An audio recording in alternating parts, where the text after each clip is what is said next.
This is the Gore Club Podcast with Steve Vessel, Derek Sturgeon, and Death Metal Dave.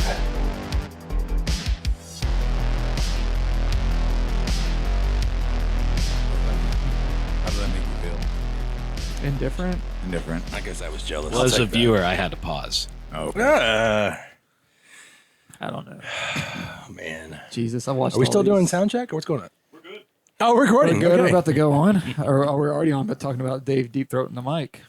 That's where. Yeah. Yes, More I don't entertaining know. than like 4 of these sequels. Oh my God. Derek is excited to talk about Halloween movies tonight. I was really sad by how much I didn't like most of these. Going back to them, I know. I think my nostalgia. childhood's a fucking lie.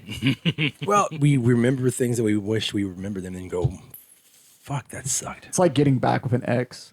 You thought it was going to be good, and then you realize you remember the bullshit. sex, but you forget that they're a complete fucking asshole. Yeah, it's just bullshit. Well, here we are, everybody. Welcome to the Gore Club Podcast. I'm Steve Vessel. Death Metal Dave. I'm Derek. And tonight we have a special guest, artist extraordinaire and a friend of ours, Dick Starr. Dick, Hey, welcome to what's the happening, show. you guys. Tell us a little bit about yourself if you can. I like to do artwork, and I love horror movies, and I like pro wrestling, and I like all of you guys. It's good. Yeah. Oh, good qualities. Yeah. Oh, my God. Those are good qualities. Unlike some of the movies we're going to talk about tonight, we're going to piss off a lot of fucking people. Yeah. I think it's becoming our thing. There's a lot of Halloween defenders out there. Yeah. I'm not going to shit on the first one if that makes anyone feel better. I don't think anybody does. I don't think anybody shits on the first one. So Oh, yeah, they do. you think so? Younger folks do. Well, for sure. yeah, people that Young. started with Rob Zombie's version, I think. Really? I hear a Oh, lot of man. people. Well, I did Their hear parents need to be conventions. shot. Well, I think That's just it's, if you're when the Rob, say you're That's just my opinion. if you're 20 years old when the Rob Zombie one came out, and you go to the movies to see it, and it's just like action packed and angry and vulgar, and then some dude like me is like, you got to watch the original, and you rent it, and you watch this like slow paced, not really gory movie, and you probably are like, oh fuck this one. I don't agree with that. I think that's bullshit, but Yeah. I think it's like how you're raised and what you come up on. Well, and we've talked about like we actually like slow burn films too, so we can appreciate that. We but- appreciate it. Yeah, and that's kind of where this series starts to go wrong is that they got away from it pretty fucking quickly, actually. Yeah, and people want to blame different people, but a lot of that comes from John Carpenter himself going back. But let's talk about part one. 1978, John Carpenter. What was it originally called? I think it was the Babysitter Murders. Yes. Yeah, that's kind of a lie of a title. You got to change that, you know? Yeah, and there's Yeah. a whole lot of story about how this whole film came together. There's a story of actually he was working with Bob Clark after Bob Clark had done Black Christmas, you know, the first holiday horror film. I'm sure you all know that one. Yeah, which is funny because Halloween always like gets credited a lot of times Right. as like the first slasher. No. And I'm like, it's not even the first holiday slasher. Like Black Christmas happened first, even though I don't like to give Black Christmas credit. But there's that. That's all you'll get from me on Black Christmas. I love Black Christmas and I love Yeah, Bob you're Clark wrong. films. I know. Well, I don't think so, man. Where's Bob Clark now? And he's dead as fuck. Yeah, see? Where's John Carpenter? He's oh my God. Still alive. He put a lot of makeup on him and make him look alive, but he's still alive. Still He's alive? kicking. He's kicking. He's at home playing keyboards with his son. And playing Xbox. Right. We'll get to Cody, and I think it's his name, Cody, isn't his name? I think so. He helped score the last one. But the first one, okay. John Carpenter gets hired by a company that saw, I think, Assault on Precinct 13. And they were just like, look, we're going to give you, or he demanded like $10,000. He wanted a 3-picture deal, I believe, and total control. And that's fucking unheard of from basically a first-time director. And they were like, okay. Well, you know, fuck it. If you want to elaborate on any of that, please do. Hey, what do you got? I have know- no facts. Yeah, facts about this one. I've got a few. I know that it was bankrolled. There's a guy that his name will come up, Mustafa Akkad. Well, he's all these movies. He is the Exactly. grandfather of Halloween. Yeah, well, it was sort of unheard of. Him and for, Irwin's your blondes. Yeah, it was a sort of unheard for somebody to come in and just give that type of money to, you know, a low budget horror film. Didn't he get murdered? He did. Huh. He did. Yeah. He died in a bombing in 2005. Well, Halloween 6. I guess they weren't fans. Anyways, so I mean that was sort of a big thing to be bankrolled. on the, like I said, on such a low budget horror film. Yeah. Do we actually have to go into the synopsis of fucking Halloween for anybody listening to this? I don't really think so. I mean, we could run it down real A quick. young boy kills his family. 1,500 years later. No reason. No reason whatsoever. Originally, no reason. Despite what Rob Zombie tells you, no reason whatsoever. Right. He's and a 15 happy years family. yet later, he comes back on the anniversary of Halloween to finish off what he started all those years ago. To kill people. And there's really no rhyme or reason to it at first. There's even like the killings in general or why he returned back to that house. They don't really tell you why in the first one. He's essentially just a dude stalking people and murdering the shit out of them. You don't find out till part 2, like the reasoning behind it, because they're like, oh, now we got to start making up some shit. And the first thing I ever noticed, and even going back and watching this, is like, that motherfucker drives. Yeah. Yeah, he does. Yeah, he drives a lot. He drives an outlook Evil's movies. a good driver. He drive well. Who taught him? He can tail people. He's a natural. He's Just think about stealthy. it. If he hadn't have stabbed somebody, he could have been a NASCAR driver. Who taught What that the dude fuck? how to drive? How's he That's such a good driver? That's in the movie. It's like somebody must have given him lessons. Yeah, dude's like, wait, so he gets locked up when he's 6. He gets out when he's like right before he turns 21. He's 21, yeah. And he's a better driver than most people that live in the city. That's for sure. So that's weird, man. Yeah, What's the story? And he drives in every movie. They make that Oh, like yes. a point that he gets a fucking car in every Yeah. single movie. And sometimes inexplicably fast. Like, Oh, yeah. you'll have a car in the next scene and he's right on your tail. Yeah, I know. He doesn't fuck around. He almost he does warp in some of these movies. It's like, oh God, how did that? Okay, that's definitely. I think that's in part 6, which is one of our favorites. Everybody just groaned. When did you first see Halloween? That's tough. This is the thing that with especially my generation, I saw this one second or third. I'm pretty sure it was second. Saw it on a local television station here called WDRB. And I remember the commercials were coming on. It was something I needed to see. My mom was always pulling me. She's like, "Oh, it's midnight. We have to go see the Spookies," is what she called them. And on Friday night, it premiered. It was Halloween, and it was. I just remember that trailer. It's the same trailer that it's on every fucking Blu-ray. It's like Halloween night, you know. And at that point, was it the television version that Yes. they put together? Yeah, it was. So you did have that one. Yeah, I didn't know any other version. I didn't know boobs yet. You know, It was such a Well, bummer. I'm saying that you had that edit where they added extra scenes. Yeah, I did, and I guess I was like 7, 8, maybe. My mom didn't give a fuck. She was cool. Yeah, my dad was the same way. That was a big deal too, because so according to this, NBC paid $3 million to get the television rights for Halloween. It was like 4 channels at that time.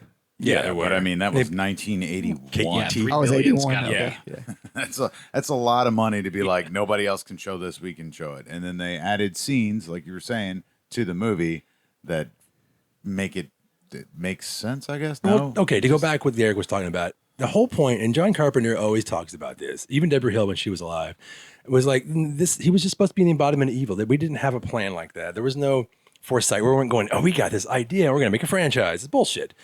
It was just supposed to be ultimate evil incarnate. It was evil incarnate. That's all it was. He gets up. He goes to school. He's like, she looks cute.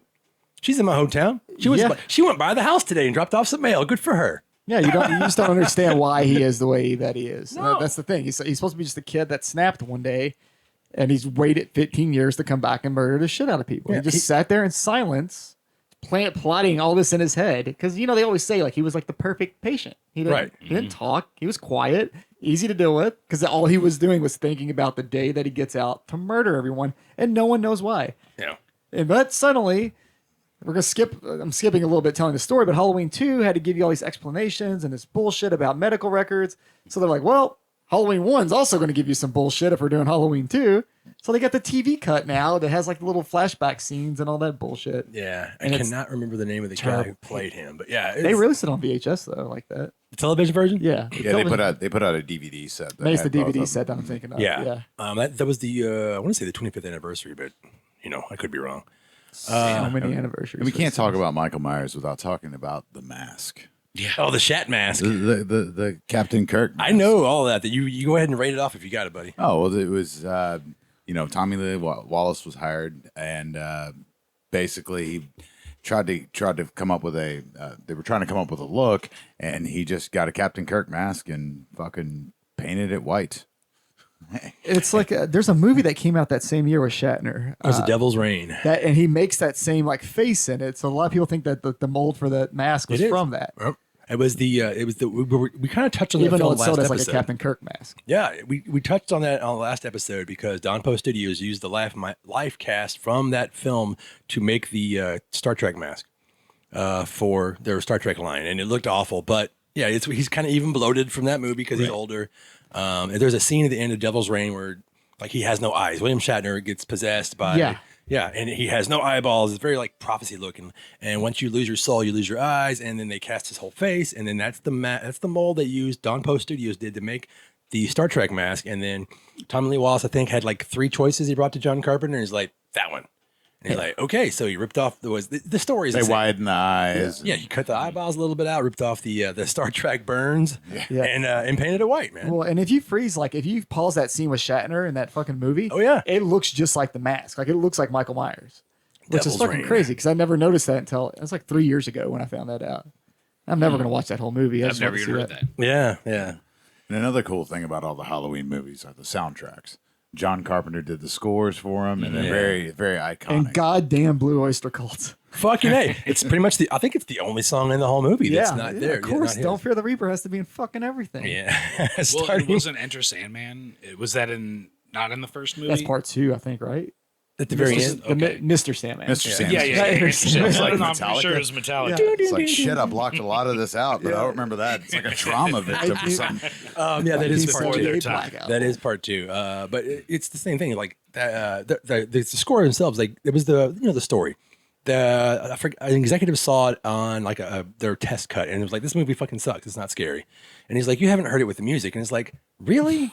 Okay, the music's going to change my fucking opinion, and it did, and that actually That would not change my opinion. I would laugh you out of the fucking room if you show me a movie and I'm like, okay, that wasn't scary, and you're like, let me grab my keyboard, and you just start fucking dinging at me while showing me your movie. Get the fuck out of my office. ding ding ding ding ding ding. I think the score is the that was the thing that hooked me, But yeah, I mean, if you weren't sold already on the movie, I don't know, It wouldn't, How that would change wouldn't make a it. difference. Yeah. And There's also, no stingers. There's no. That's what they call like when it goes.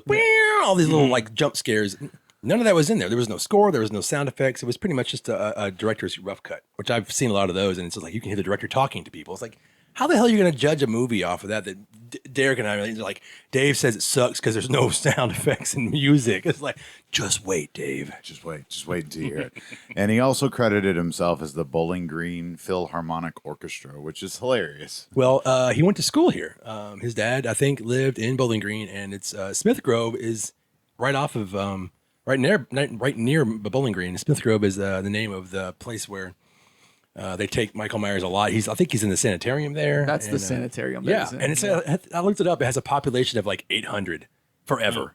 Its entire time. I drive by all the time when I go to Tennessee. It's just Smith Grove. I'm like, oh, like there it is. Yeah, it's like that population 436 or Yeah, it's hilarious. Oh, fucking Fred Durst movie there. Oh, nobody likes. I'm sorry. Dude. You're brand new. I'm so sorry. He got a Fred Durst reference in. Try to slip it Always. past us, you but brought I'm it right up last here. week, didn't you? The red hat. Well, that was a thing that happened to me. And that was a bad time in my life. Sponsored by fucking $3 bill, y'all. Fago. Well, we all know about Halloween, so we don't have to dwell on the first one. Well- Just the thing is it was very popular. It was critically acclaimed. Like people loved But it. that took a minute. It was actually panned. And, of course. they It's a nobody, horror and movie. I think everyone who was involved forgot about the film. Obviously not the actual producers, the people who were behind the money. And I want to say it was Pauline Kael, but it could have been wrong.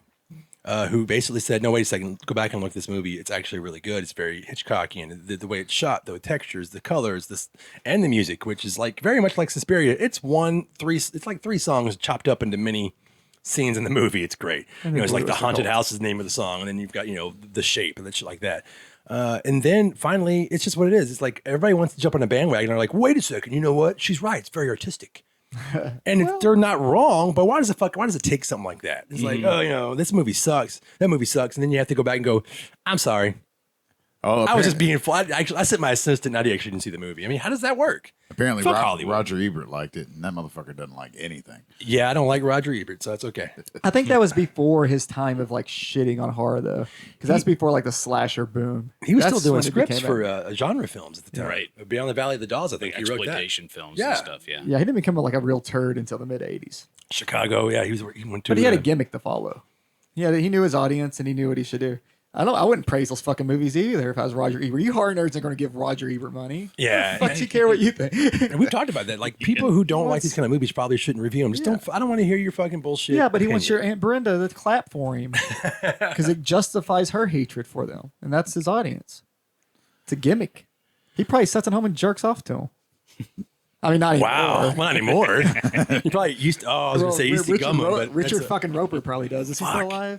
yeah, I don't know. Is it just Roper alone at the movies now? Thank God the internet took over. We don't have to listen to these assholes anymore. Yeah. Speaking of assholes, like Listen to Halloween us. 1's the only like one of the few slashers where all the characters are likable. There's no like pricks or It's like true. anybody that's like a total bitch to their Yeah. friend. Yeah. Like everybody just like they're a normal group of friends. They all get along. They all talk about like normal shit. When they make fun of each other, it's like fun loving, like goofing off type shit. And that just goes like straight downhill the rest of the movies. Yeah, a lot of that had to do In with every slasher. Everyone's just a Deborah prick. Hill. Oh, dude, oh my God! There's nothing worse than a slasher film. People like it's just like American movie. It's like, no, man. There's a lot of horror films that I really enjoy the characters. I don't want to see them fucked up. And It's what's kind of the point sometimes. well, what was Yeah. smart about John Carpenter is he said Deborah Hill wrote all of the women, or he was like kind of like she took care of all the characters while he was worried about in the corner with Dean Cundy figuring out the lighting, the shots, and how things need to look. And she was like, "No, I'm from the Midwest. I know how to write these women. Let's do it." PJ Souls from She's great. And she says totally too Totally. fucking much. she's but amazing. it's awesome. Yeah, But it kind of fits though. 'Cause Nancy they said Loomis. it that much back in the day. right. Yeah. With anything. I mean, Well, and because It was very contemporary for its time. each character's has like very limited screen time outside of Lori, so like you have to give them like personalities. And her is saying totally all the time and being like extra bubbly when she's on screen made her memorable compared to the other characters that were more like kind of straightforward. It was smart.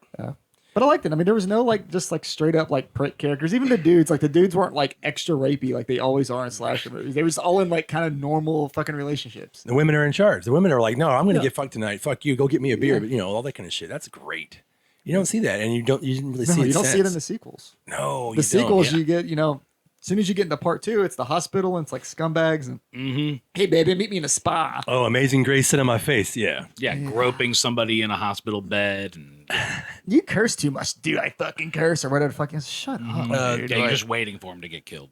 One thing about this really significant about the first one is that they offered the role of Sam Loomis to Christopher Lee originally, I believe. He turned it down. Oh no, it's Peter Cushing. Peter Cushing. Well, it was both because there's an interview where Donald Pleasance says that he walked up to him and said, "I wish I had fucking taken the role," because next thing you know, he's in Howling Christopher too. Lee was probably seen out at that point. Yeah, I mean, they weren't doing anything. They were all doing like collaborative films, like The Monster Club and like The House of Long Shadows and things like that. But that movie gave him a career until he died. He didn't have to do shit. Like the Robert Englund of Halloween. It was the last movie that he did. The Halloween 6 was the last movie that he what a did. bummer that is. We'll get to that one. We'll get to that because what a scene to go out on. Jamie Lee Curtis. Oh, God. Jamie Lee Curtis, that was her first movie. It's her first film. She'd been doing some TV things, and I mean, Unknown actress. at the pretty time. much. The whole thing of her being, the daughter of Psycho. They did not go over the filmmakers' head. They knew exactly what was going on. It's like we've got Jamie Lee Curtis. This is going to be amazing. They're going to connect the dots. Psycho, Halloween, yeah. Yeah, there's like some nods and shit Hell to yeah. that. So, but then the only other thing I can think of from Halloween, because I'm sure everybody's seen it, so they're just hearing us bitch about it or gripe about it, is like how strong Michael Myers is in that. Like, because he's supposed to be just a normal dude, and the Rob Zombie ones go way to fuck he's too evil. far with it. Yeah. But he stabs a dude into a wall, Yeah. like lifts him up, and then stab is so gentle. That's what's ridiculous about it. Because I don't know if you ever try to stab somebody, but Not tonight. it takes a little, And he just kind of takes it and goes, and the dude's just hanging from the fucking wall. I'm like, how did he get it Yeah. through his chest, through his back, into the wall? And it's like The knife. The knife must be 12 feet fucking long. Exactly. It's a how did- spear. To be able to hold that How dude did he up? know where the stud was in the wall to hold it up, too? Well, I think it was a door. I can't remember, but yeah. there's this weird theme that happens in almost all these Halloween movies too, starting with this one where he stabs a man, but after that they're like, let's reverse it because that doesn't make sense. So now for some reason there's always a random wall in the Halloween movies that have a spike popping out. Oh, we're gonna get to that one. Yeah, And he just like that is in fucking- part 6. We it's- can't get away from this film It's just already. like, here you go. Well, it happens in earlier films though too. There's like a gate or some shit. He does it to someone else. He's Yeah. just like picking up people, and he just finds the perfect spot on the spike. And Well, he doesn't. shit. Even in the last one that came out, he puts that kid on the gate. That's what I'm saying. Yeah, yeah. it's an opportunistic. It's a way to make a cool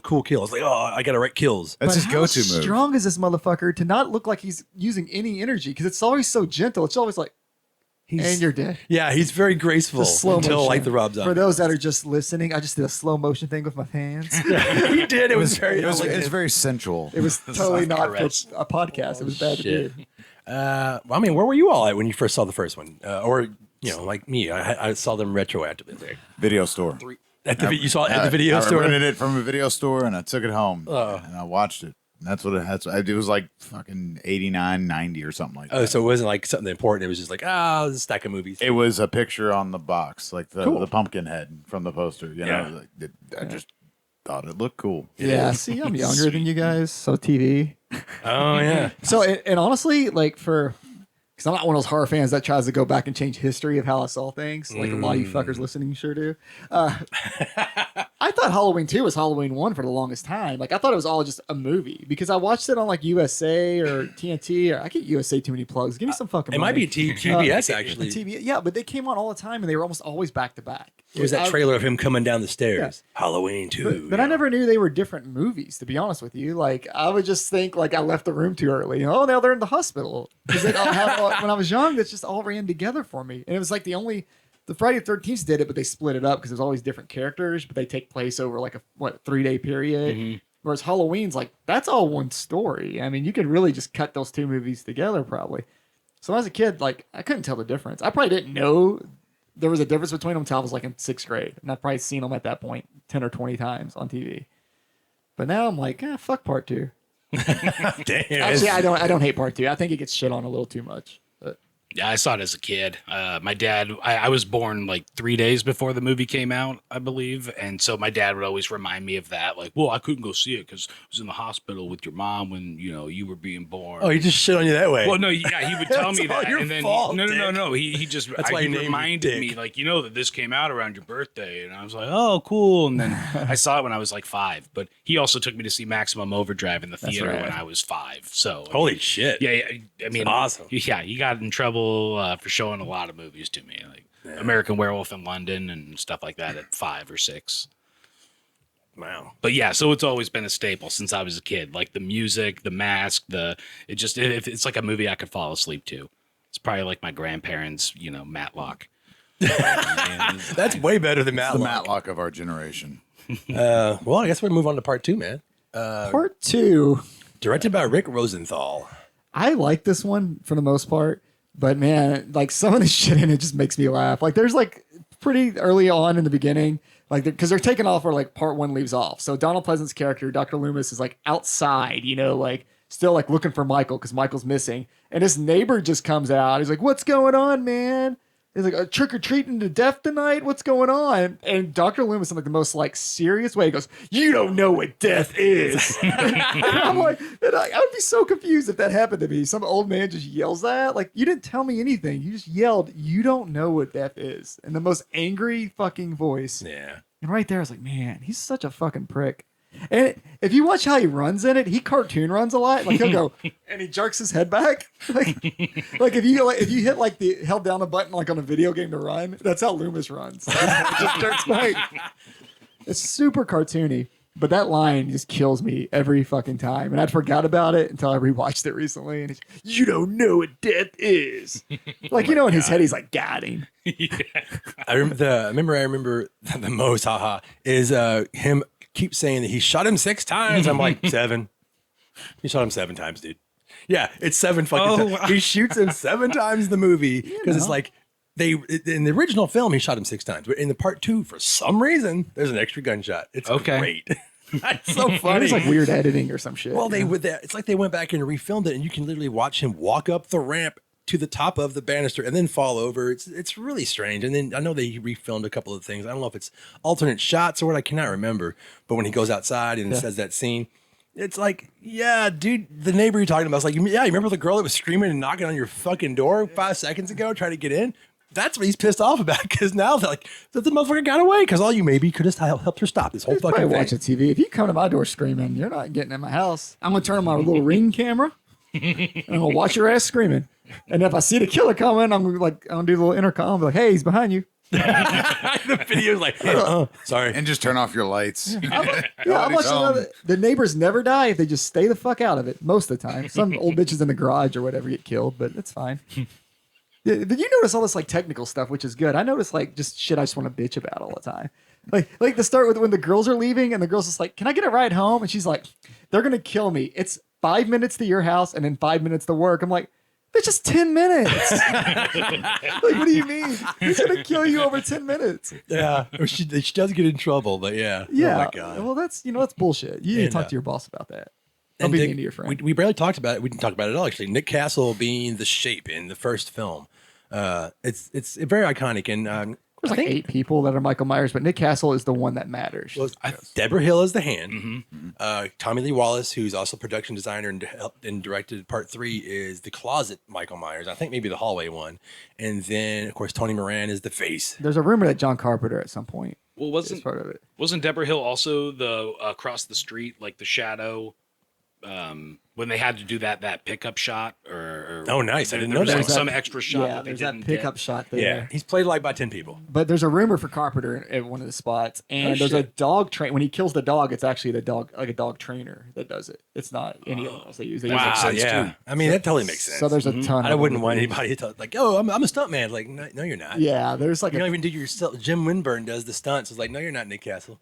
That's You're the not touching my craziest fucking dog, thing buddy. with the Halloween franchise is how many people actually play Michael Myers versus like all your Friday the 13th and stuff where you get like a different Jason each movie. I think one of them has 2 because the one bitched out. Warrington was like, "Oh, I don't like damage." Oh, yeah. I'll talk shit about him some other day. Well, Friday the 13th is a great thing is that once that What's came great out, about it? well, they saw Halloween and then they made Friday the 13th gorier, faster, way more, like you Yeah. said. And then next thing you know, John Carpenter's like, well, we got to make this more sexy. We got to make it more violent. We got that happened. Halloween 2 went all out. Like it's the complete opposite of what the first one was trying to do. Everything's very in your face. Nothing's like slow paced and creepy. There's Michael's a just couple. straight up really just killing the fuck out Oh, of yeah, whatever he is. he can kill. Yeah. And there's a complaint. Now, I'm going to have to jump way ahead and then because it pertains to this film. There's a complaint with the last one that came out where like he just walks around and kills the girl next door. It's like that's exactly what he does at the beginning of this fucking movie. What are you talking about? He just goes down the street, steals a knife from fucking old lady, the Elrods, and then literally walks next door and just kills her girl for no reason. Shut the fuck up. What are you talking about? Do you not know the movies you're watching? Yeah, I mean he does That just shit murder drives me people. crazy. He murders people for no reason, even though he does have Jason like, doesn't run. What his- the his fuck are you mission. talking about? well, that's shit that I think started when like you're young. I think that's just rumors that start when you're a kid and people like go with it. I remember people like his legs don't really work because he drowned. I'm like, what the fuck does that even mean? I've never heard that. Oh, I've never heard that either. I but would hear it's- people say the stupidest shit. And I'm just like, fuck you. Don't talk to me Yeah. anymore. But This one he slows down. He's more of a machine. now, the one thing that really bugs me in this one that really just fucking, I'm like, this is stupid.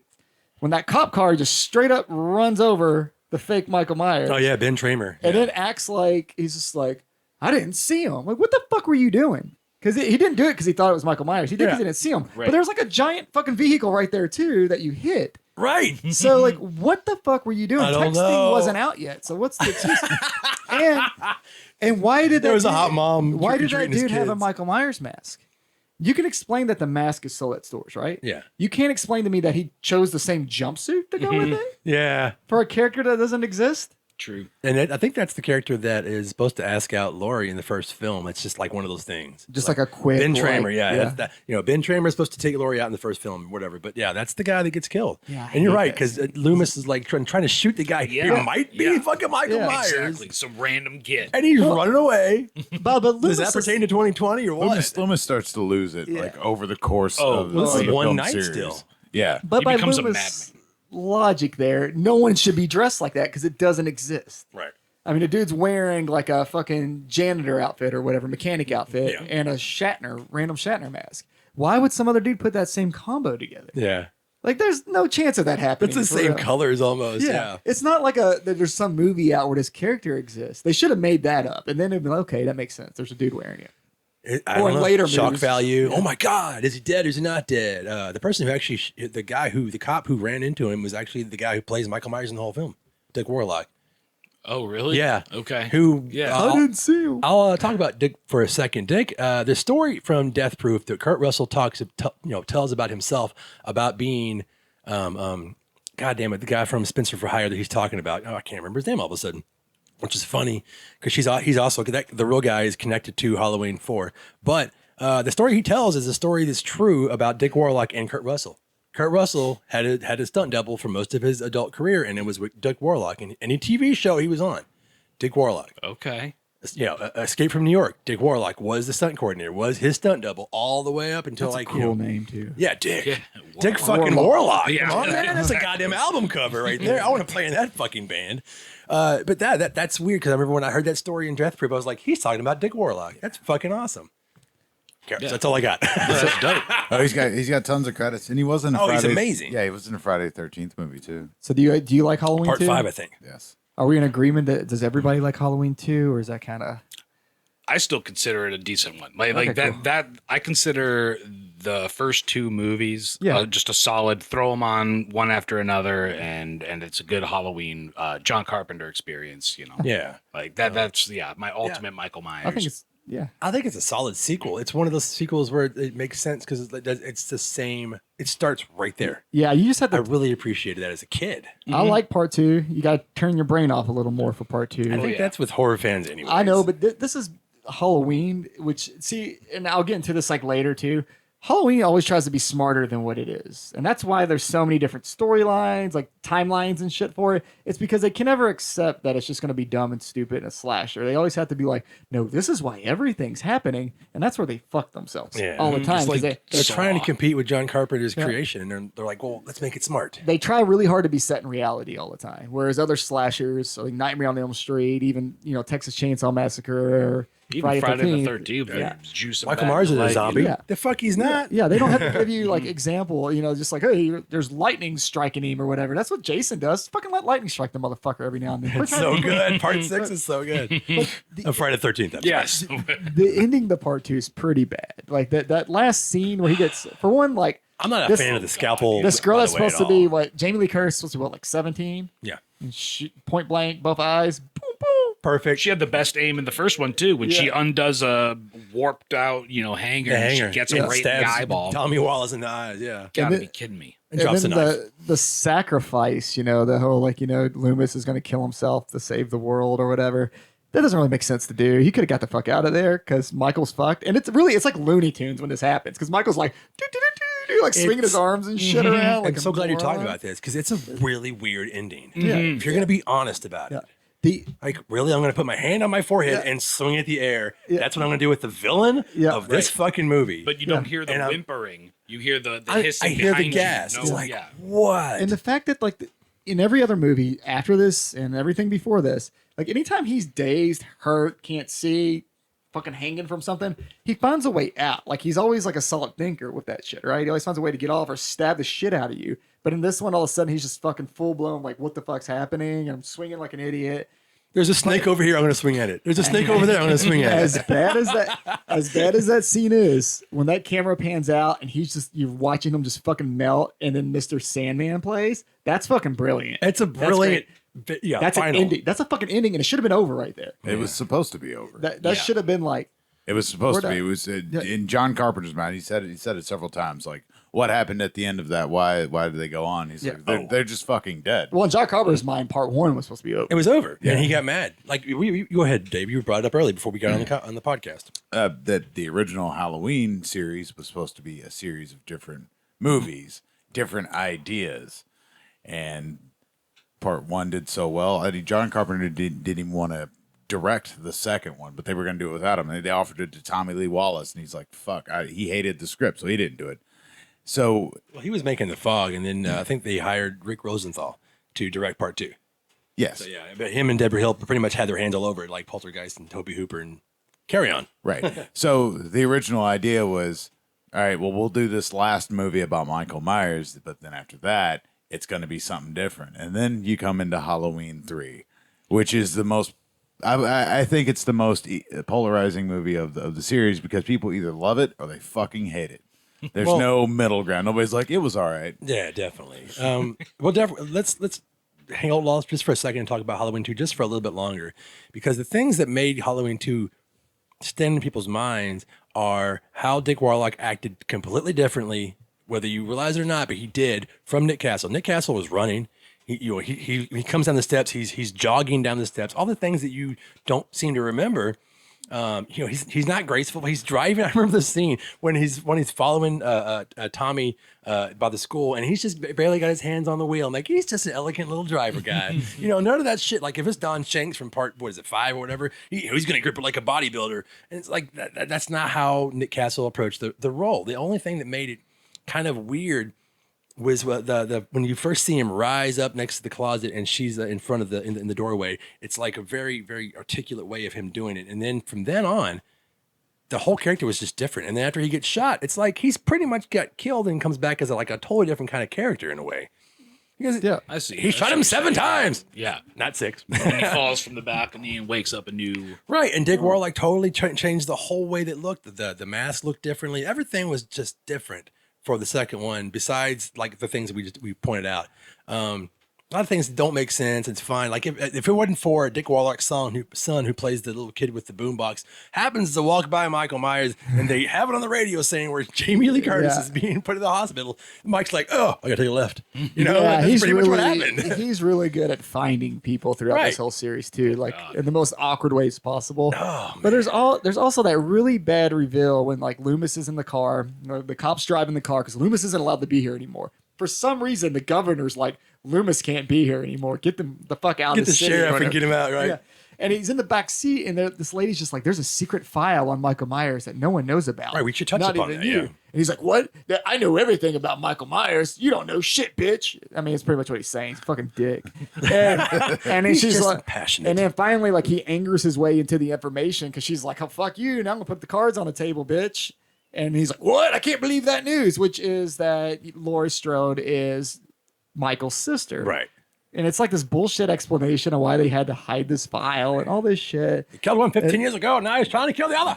Yeah, and he instantly accepts it. That's the crazy thing. He doesn't question it or It's go like a light switch. Yeah. That makes sense. And he's like, oh, he's trying to kill the other now. That's what he's doing. And I'm like, okay, which that whole storyline, this Halloween series, we're gonna fucking skip part 3, by the way, because we're sticking to Michael Myers. We're gonna skip through. We're gonna glaze over because we really want to talk about Michael Myers. But go ahead.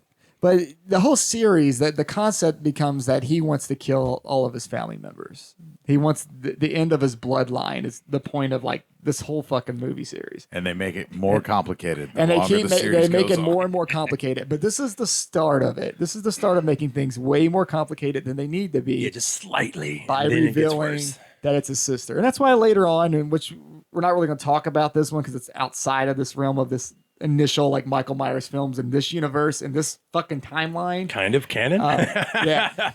But the remake, or reboot to part 2, I guess, technically, since it's a sequel to part 1. God damn it. They make a joke about it where like someone's like, aren't you Michael Myers' sister? Yeah. And she's like, oh, that's just rumors or whatever. Do you believe everything you hear? It's her granddaughter going Yeah. down the street with her friends talking about it. Because they know how stupid that concept ended up being. Yeah. Or how easily it could be picked apart. Yeah, completely. But It doesn't make sense, but that's when they brought in witchcraft, Samhain, warlocks, all that. Dick Warlock. And then you go right into part 3, and we talked about. No, go ahead, Dave. Talk about it. So part 3 was written and directed by Tommy Lee Wallace. So it's a different type of story. There's no Michael Myers, and that's I think pissed a lot of people off because a lot of people heard Halloween 3 and they're like, yeah, and then they go see it and they're like, where the fuck is he? And he's nowhere to be found. And if I kept waiting. I was that dumbass kid. Yeah, but I mean, not knowing the Maybe he's first time coming. I saw it, I didn't know anything about it, but I knew it was a Halloween movie. You know, it was fucking part 3. You'd think he'd be in there, but he wasn't. Michael's a robot. No. I think if that movie had been called something else, people would have liked it. Oh, and people always say Season of the Witch, which it's fine. I actually am a huge fan of Halloween 3, but we're not going to talk about it that much. But it's the same people. Everybody came back that worked on the first two. Dean Cundy did the lighting. I think Ray Stella did the camera. The effects company were all the same. That's made it great, and the soundtrack is fucking amazing. It has nothing to do with Michael Myers. So we're gonna skip it, but fucking A, Tom Atkins, man. It sort of does. They mention druids, and if you go to number 6, Now we're gonna get to that. Yeah, I'm just saying. There is a connection, and there's a bar scene. There's a scene like in a bar, or I forgot where he's at, where Michael Myers is on the TV screen. Yeah, it's on a commercial. On a commercial. Yeah, Yeah, it's great. There's so many things I love about Halloween. So kind of like in that, Michael Myers exists as a movie character. Yeah. So we might do like a side story on this, maybe. A side story for Halloween 3. Yeah, because we'll I'm talk a big about fan. it. So Halloween 4. Halloween 4. Halloween 4. Now, continuing where we left off with 2, when we were talking about the whole bloodline gimmick, now there's little Jamie. Because Jamie Lee Curtis did not want to come back for this movie. No, she's like, fuck this. I'm famous now. Yeah, she did Trading Places and then blew up, man. She didn't want to do it. So what they do, they got Danielle Harris, and they named her Jamie. Yeah, she was literally 8 years old. Yeah, this was like her first thing. Yeah, she turned, I think, 11 on set. She had that's what it was. Okay. She turned 11, then she turned 12 on set. Something like that. Because each time they filmed it, it was like her birthday on set. Which is a weird. How wild is that? Did she do? Was But the she was last playing Boy at Scout 8. after Halloween 4? Yeah. Okay. Yeah. Okay. Halloween 4 was her very first Yeah, feature film. that's She right. did Spencer for Hire, which with goddamn, what's the guy's name from Spencer for Hire? I cannot remember that. That's the guy that the story that Kurt Russell tells in Death Proof. It doesn't matter, but that's the connection. I was like, oh, that's connected to Halloween 4 too. So what draws Michael Myers? And instead of killing his family first, he has to have his mechanic outfit. Well, okay, but that's fucking dumb. Hey, I know, comfortable. right? It's comfortable. costume. It's comfortable. He's Why gonna does- have the mask. Nowadays he'd be in sweats. Let's talk about the beginning of this film. He's got to have the mask. It's not the mask anymore, though, but I know, right? a mask. It's such a He's got bummer. a mask. Same-ass, there you go. Oh my God! Every kid. I'm going to tell you about something. When that movie was announced, I picked up. It was a Fangoria magazine. So I think it was the summer of '88, and all my friends, we were all just like, "This is the best fucking year ever," and Justice for All came out, and Seventh Son of a Seventh Son, Halloween 4, bitches, and then it was great. And the beginning, okay, goddamn mask. The beginning of this film does not make sense, and unless you take into a fact that Jamie is psychic, has a psychic connection to her uncle. That's what they're kind of going for. They're kind of going for that, but then you don't know what the fuck is going on. Okay, Michael Myers, he doesn't even have any plans to wake up at this point. I don't care what anybody says. They're just transferring him. Bad time to do it. Yeah. Then when the guy in the fucking in the ambulance says her name and tells who she is, then he's like, "Son of a bitch, I gotta go back to work." Yeah. He was retired. He thought he was He's all done. burnt up like crispy fucking Michael Myers. And then he's like, Mikey wait. Myers, just add milk. He's like, wait, I have another family member? Motherfuck. He's gonna put on the fucking overalls, man. Yeah. Yeah. Yeah. Goes and gets his overalls, just like getting dressed for work every goddamn morning. It's Except time he to does it once. fucking kill again. Yeah. Oh, Sick God of having damn it. relatives. Ugh.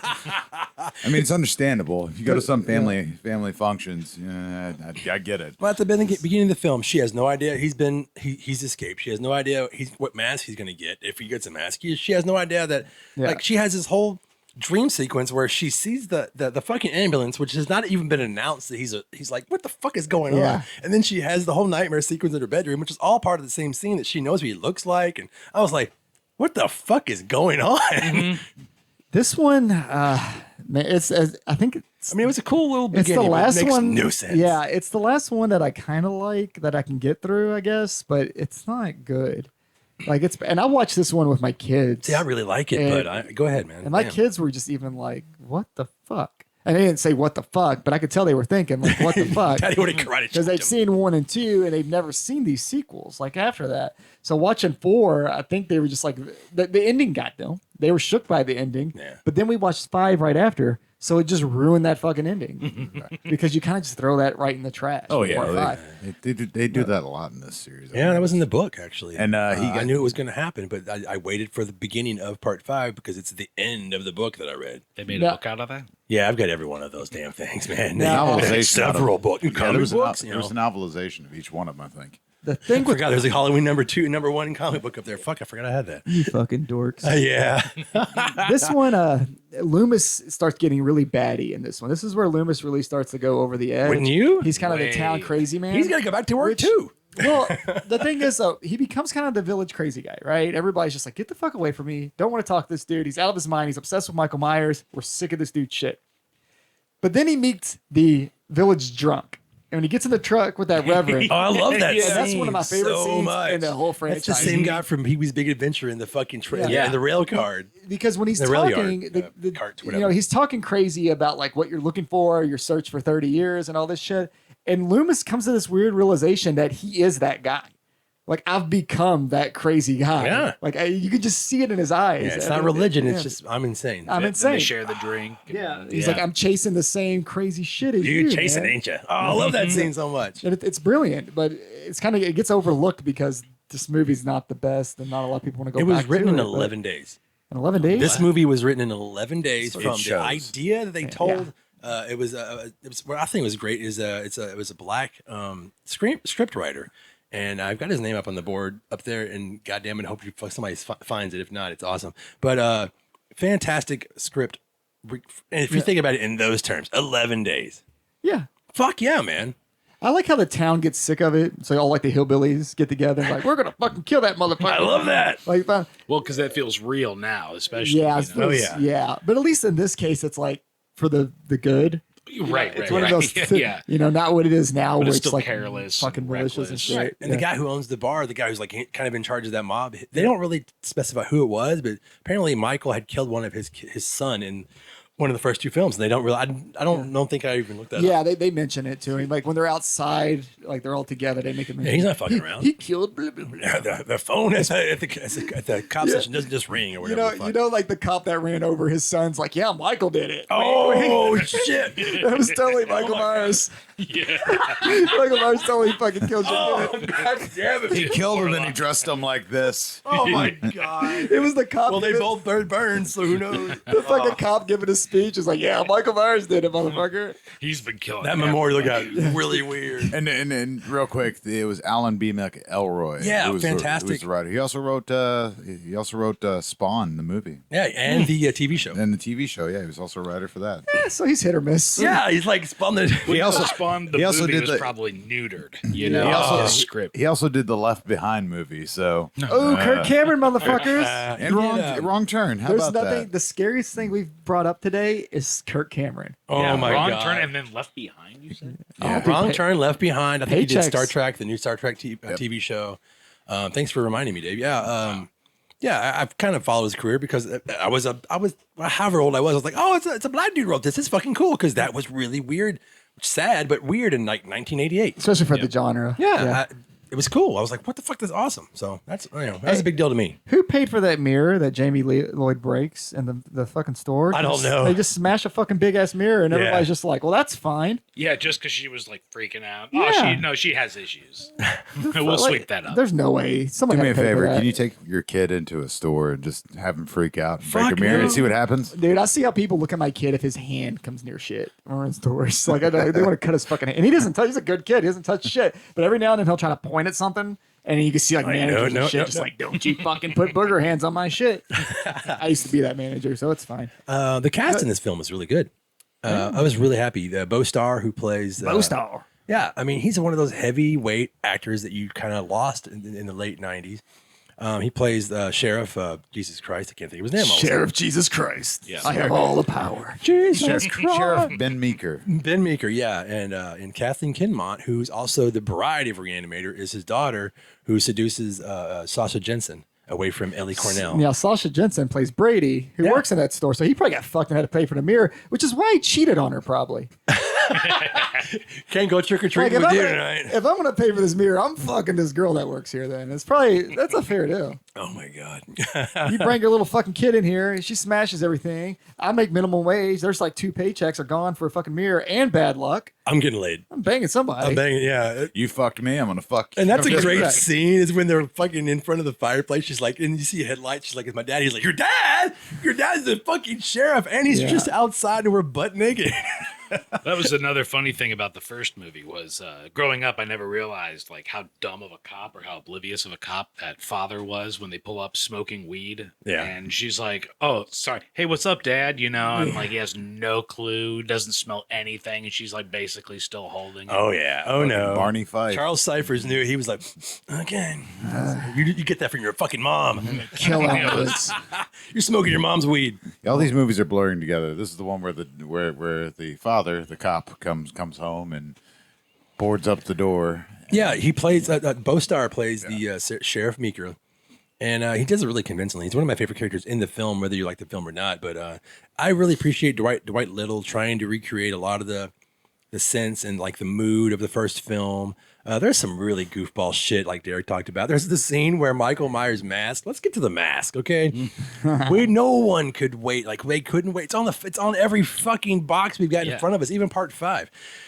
And they never got to that glory. And it's I know a lot of. I think friends the who are- hair is the main problem. Oh, They it's keep- just the like hair's so like helmet plain head. and brushing out Well, instead of it- like that crazy hair that he had in the other ones. Yeah, it just gets more It's like matted. Sideshow Mel or something, whatever. It's just so out bad. in a million directions. Yeah, it's just that fucking mask, man.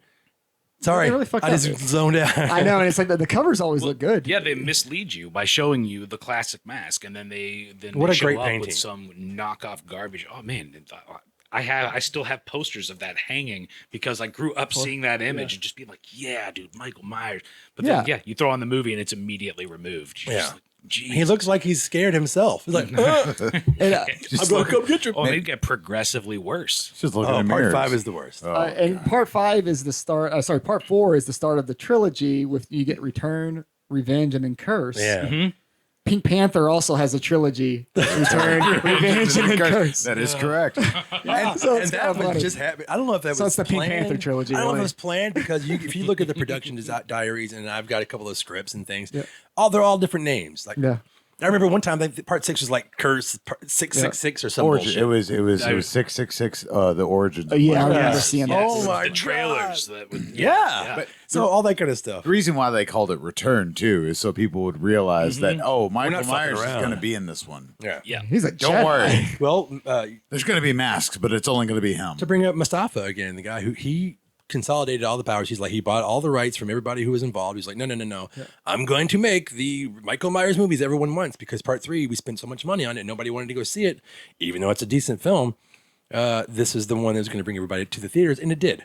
Yeah, Michael Myers was his guy. That's who he wanted to push. But that movie just, man. It made money. It made money. It was a $5 million Well, yeah, a lot of budget, shitty and it movies made on 17.8. So Yeah. that's a win. They got Alan Howarth to come back and help do the music. He continued with doing the scores. He joined John Carpenter in part 2 and just really never left the films until I think age 20, I think. But yeah, That's a good time to leave. well, we'll get to that. Take your money and run. Yeah, this one also has like one of the dumbest. Okay, Michael Myers does a lot of dumb shit that's totally unbelievable. He's buff as fuck, too. And once again, we're I've talking been doing about shoulder like, presses on the weekends. Yeah, we're talking about a universe once again that tries to be realistic and give us reasons for all this shit. When all the hillbillies are on that fucking truck, I think at this point we think Michael Myers is dead. And They it's put over. earplugs and And they're all it's in this like fucking truck with oblivious. their guns and shit. And then like Michael Myers, how long is he riding on the side of that fucking truck with no one noticing? And then he pulls himself up. with the knife in hand. Yeah, with a knife. And like, so you were hanging from the side of a truck that's like not going just like through a neighborhood. We're like on a fucking expressway going like 80. Right. And he just calmly pulls himself The up. cavalry goes by in like 10 cars. Yeah, all Nobody those looks in cars the go rearview by. mirror and goes, "There's a dude back Nobody's there." like, nobody's like, it's dark outside, so surely that white ass mask shows up really fucking well. Maybe they all hated those dudes. Maybe they're like, "Fuck you, Steve." yeah, the guy driving doesn't notice that, people militia. flying out Yeah. of his truck. Right.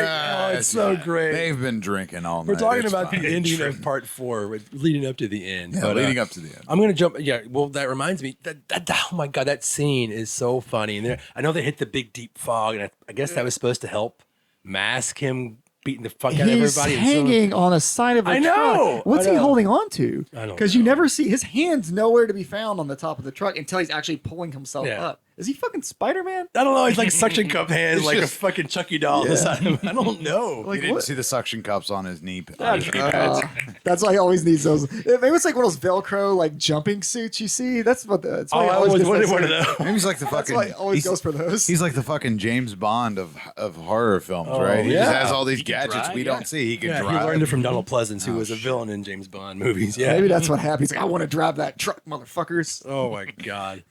It's so bad. And the yeah. dude, the driver, just like turn the fuck around, dude. Like if my You kid can see his face, sneezes, he's I'm like, what the something's fuck going on. happened? Yeah. Yeah. No, the dude's just like la da da da da. Yeah, boo's getting drunk. Fuck yeah, fuck her sisters. And like, I'm like, Just like you do. dude, If you've been in a truck with people in the back, every footstep you're feeling Yeah. it. And there's a commotion and Yeah. a man throwing grown or men. maybe if he just looked at the mirror that's like right there to the right, surely you would have saw some shit in there. 'Cause it's not like Michael Myers is a small guy. Oh, I know. Not this one. He didn't- fuck no. He did he- gained like 30 pounds of Did he muscle. never change lanes? They had to Yeah. look in that fucking mirror. George P. Willie. Maybe he's from Indiana and he just didn't use his mirrors. It's like fuck He it. did have a little bit of a gut. I mean, Yeah, he did. in a few of the scenes. And he had been a stuntman for He's really for many, criticized many, Michael many, Myers. many years. The guy who played Michael Myers in this film, he played him in 3 films. It's like those suits are slimming. That's why he always gets. Yeah, That's why I. George Wilbur is kind of like the Kane Hodder of the Michael Myers actors. Keeps on coming back. He did 4, 5, and 6. Wait, 5. Which one? I can't remember. I know one of them was Don Shanks, but he's still a part of that production. He started the stunt crew, I thought. he did 4 and 5. Okay, sweet. Then Don Shanks took over in 6 because Don So- Shanks is even more buff. Refresh my memory on this. How does he meet his demise in this one? Michael Myers. He gets hit by a truck. Yeah, he gets right? hit. Well, they get the whole iconic rooftop scene. Michael Myers invades the house. There's actually some really cool scenes in that. Is film. every Halloween required to have a rooftop scene? Is that in the contract? They start here. Yeah, I know. Yeah, they do. I know. Yeah. Okay. I remember where it ends. Then he falls off the roof. All of a sudden he appears on the So ground. we haven't talked about Rachel at all either. Rachel's the new Lee Cornell, yeah, Lori, she's yes. great. She's the new Jamie Lee Curtis for this one. And she does really well. I don't find her great, but yes. People hate her guts because she was part of her production company did the whole House of the Dead movies and stuff. Oh. Yeah. Oh. They were really excited about those movies coming that'll out. do it. You bull. But in these films, she's actually, I like her a I don't lot. think she's bad. I just No, she's very real. Jamie. God damn it. Danielle Harris is really real. Everybody's really good in this. Danielle Harris does a great job for someone her age. especially. Fucking A, When she's man. up against that tree after being bullied, and she's like, "You've got this." It's such a good this. scene. Like, I'm like, damn. there's moments in this film that are really good, but the ending, then they get in the they go to they end up at the fucking the Sizzler? school. Oh fuck. Yeah. the So school. they go to the school, and that's where the blonde fucking William Shatner mask comes out of the darkness for no reason. Did anybody ever notice that as a kid? Not For as some a reason, kid. Michael Myers no longer has a white face. It's like a flesh face. It's literally a William Shatner mask with blonde hair. Comes out and throws Donald Pleasance through a window. Isn't or there a through story door. behind that? Like they couldn't find the mask that Yeah, day I or think some they just shit? grabbed They had it. to go and to a it's like, store. Nobody will notice. It's like, Yeah. what the? It's fucking blonde. Yeah. He's got highlights Well, now, man. to be fair, yourself. starting at part 4 with the original mask, they were like, nobody will notice. Fuck Nobody it. cares. So then the militia guys or whatever you want to Yeah. call them, they round him up, get him in the truck, and take him out of town. And then, of course, they all get killed off because they're not paying attention. And Yeah, then, just look over the edge. right. And then she takes over the wheel, and then she flips him off the truck, hits him a couple times with the truck. Then And- do and they then- blow him up in this one? Now, Not, this that's is- the end. That's the very end. Okay, Actually, okay, they yeah. put it in part 5. Well, this is the one where at the end of it he's pinned against the truck. He's pinned. No. He falls. He falls down to the grave in this one. Right. He falls down. There's like a well or something. Yeah. And then Jamie gets out. She goes, and for some reason they have that connection. She goes and goes, "Hi." I'm touching his hand, by the way, if you see this on YouTube. And the evil transfers. He gets up. I guess he's de-evil, so he should be like, "Hey, what's up, everybody?" But he's not. He's de-evil. He's evil. But Well, I've been asleep since And I then was they fucking unload. 6. they unload on him. Put a billion bullets into him. Yeah, at that's that why I was point. letting him tell the story like leading up to it. What the But fuck? So then they blow him full of more They- holes. And he falls in what, like, I know later on they explain what he falls into, but it looks like his grave. It looks like this It is does. where he's never coming up. Yeah. He's fucking dead. This is it. Because you see him fall. De-evil Mike just got blown the fuck up Yeah. again. Yeah. And it's like, What y'all doing over there? What are you shooting at me for? Who's this little girl? he's like, he wakes up, he's like a happy 6-year-old again. That's what I Like, want to see. I want to see 6-year-old Michael Myers transfer to evil and go, "What's up?" I just want to watch Denver the Last Dinosaur. What the fuck? I know, man. Oh man, all I remember is fucking and blood. Now here I am. They fucking unload on him though, man. Yeah, they And it's do. They're ready for him. Super dramatic. He takes a lot of bullets. He falls solid 6 feet like a grave, and you think that's the end of him. And then of course the next scene is In the house. Jamie and her is like her step grandma, I guess. That's her. It's her foster parent. Foster foster parent, parents, whatever. Step The foster. foster mom. The Carruthers. I Goes think Either that's way. her last name. goes to run her a bath. Like, Either you way, need it's a bath. fake relationship. You're dirty. Goddamn. And then Catholics. And Yeah, then, which is weird because like the cops are still there. We're still wrapping things up, and you're like, take a bath, motherfucker. Right. Come on. Donald Pleasant shows up. He's all fucking cut up and bloody from, I guess, the door. And You know what I getting really thrown out like through a about door. this ending? It's so great. And I wish he would just pull the trigger. So she I know. so she stabs her. No! It's insinuating that she stabs her to fucking death, right? yeah, Like she she's does. fucking yeah, dead. And then she walks out. She's got this bloody knife at the top of the stairs, and Donald's just instantly like, "No, well, fuck it." And he's got, and he doesn't. You could be paint. He's ready to just blow They don't this know what's fucking going on. kid's brains yeah, she's out. just standing there Well, in he's her got little clown PTSD. costume. Yeah. With a pair of scissors. Pair of scissors. You don't There's even a- know, yeah. like, Heavy breathing. She's got the whole thing. Grandma could have just diddled her. Like, you don't know. Oh, Well, he's also ready to shoot anybody Oh, that mother- anytime. that's what's Like, great about the first two. He's always loading and unloading Yes. his gun. He's But, been- like, gun wait to a the sec. cop's head. He spent 5 minutes with the white militia dudes, and he's just fucking ready to shoot fucking everything. And oh my God, it's great. Fuck it, we'll blame Michael Myers for this one too. Fuck assholes. But of course, people always fuck up. Instead of like killing the bad person, we have to have sequels. And that's just it. It's like she was, I thought she was going to be the next Michael Myers. It was going to Well, be interesting. everyone did. And Everybody. And then you turn on the next movie and No Tommy Jarvis, man. What the it's- fuck? it's I almost- wanted Tommy well, to be they- fucking Jason. Yeah. I mean, what a ripoff of that. No, totally. idea. It was a cop out. I think they have the idea of it, and then they just always pull back for money reasons, probably. I don't think Mustafa had any intention of making her evil because when he bought, like I said, got all the rights and made this a Michael Myers movie, you think at the end he's thinking, you know what? Fuck it, let's make him a girl next time. No. Yeah. You think he's thinking that? Hell no. I think you might look for like sidekicks type shit. yeah, like Maybe like- the Evil Dead game where Yeah, you just throw on especially- the little dude. Well, especially where this goes later. Like maybe he was looking to build like a cult of Mike type thing. Oh my God. You know, with those two together. Little Who the Mikey fuck- Myers. Yeah. Little Mikey Myers, because that kind of would have fit into where they go with this whole stupid fucking thing anyway.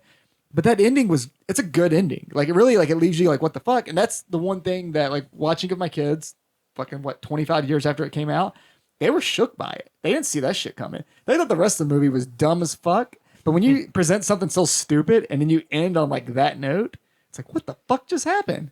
It's like watching a comedy and then out of nowhere you're like, oh, and he got murdered. Okay. It's like the last season of Vice Principals on HBO. If you guys never seen it, like No. it Love goes that from show. like being like the happiest show to like fucking Taxi Driver. Oh shit! Yeah. I need to check that out, man. And that's kind of how this felt. Like it was all kind of I don't think anyone saw this ending coming. yeah, it's trying to be set in reality. As you like I said, they're trying to be serious and give you reasons for everything. And now he just wants to kill her because she's the last remaining family member and blah blah blah bullshit. And then that shit happens though, and you're like, what the fuck? Is this where they're going? They're going with the little kid killer? Because you think the kids are safe most of the time. Maybe Michael's fucked with a few kids here and there, Yeah. more so than the other ones. But little Jamie, little innocent Jamie, Yeah. she's a murderer. she shouldn't have broke that She fucking is. mirror. She should have She brought is. that mirror. So, So it was when- 7 years bad luck. There you go. That's a fucking bad luck. You're gonna become a murderer. I don't think I'm ever doing that shit. Well, it was lucky for her that when they wrote the script for number 5, they were like, no, we can't have her be evil. We'll just pretend like it just didn't fucking happen. I got a better idea. Let's make her fucking mute. Yeah, you're a mute and you just draw stupid shit. Right into part 5. And you hang out with this other shitty kid. God, that fucking pirate kid or whatever the hell it is. Oh, I forgot. So first thing about part 5, why is it when the cops show up at first they play clown music? Dude, I have been dying to ask anybody about this. Like nobody ever talks about this, and it is like makes no sense. jarring as hell. I mean, it is straight up like Benny Hill want hilarity, and it doesn't fit. They're not But doing it happens, anything It happens slapstick. another time too with Yeah. those cops. Like it doesn't. Their make Benny Hill sense. song. Is there deleted scenes where they're just like dropping bodies and shit? Go, oopsie days, Like Andy. a slide whistle. Cops are much less scary if Benny Hill music is going on, Oh, I guess. God. Well, it's so bizarre for like a franchise that's really like, despite like the quality of the movies, the soundtrack's usually like on point. And then you have these cops that show up and like Dick said, like Benny Hill music. And it takes you out of like what the fuck's even supposed to be happening because these are like in serious moments. And Yeah. these cops are like, I think the first time they're just like walking out of the house. Like Yes. some like investigative shit. And they're playing this music for no reason. They're not saying anything funny. It's not like he told like a bad joke and it's like womp womp womp. Yeah. It's literally just like this bad music there in like a serious situation. Like what the fuck is happening? According to this, it says the clown theme for the cops. They pay homage to Wes Craven's Last House on the Bumbling Left. cops. I don't know. I don't Really? How is that? I don't know. How is that I an- think this is wrong. I'm just gonna Somebody go on ahead and say it. YouTube, if you get on YouTube and you watch this, Well, I will please say for anyone school listening, us. if you want to go right to that scene, it is at 17 minutes and some change. I like it that you do I'm not that. joking. I have told so many people it's at like 17 and Yeah. just go to 17 minutes and within a minute you will see the scene. And it is, I mean, it's free on Shudder. I want to say right now, like Halloween 5. It Yeah. is. It is 1, horrible. 4, and 5 are all on Shudder right now. Nice. So. Okay. Yeah, it is amazing. I remember that there's an interview with his name was it Dom Othen Gerard, the director. He thought this is going to be the scariest Michael Myers movie you've ever seen. He had a vision, and Did he watch it after he did it? I don't know. Did he watch the opening where Michael falls in the hole and then it leads to a fucking river? Right. And his body just kind of flops and And he's the- like the- floating Michael. He's and the hobo dumb. guy. And then, Yeah. then a homeless guy finds Yeah. it. And he's homeless. He's got an And just awesome keeps For shack. keeps a him year. for a year. Yes. Keeps him for a year. Like that's some dedication. How did you not read the papers and go, okay, he fucking kills motherfuckers on Halloween?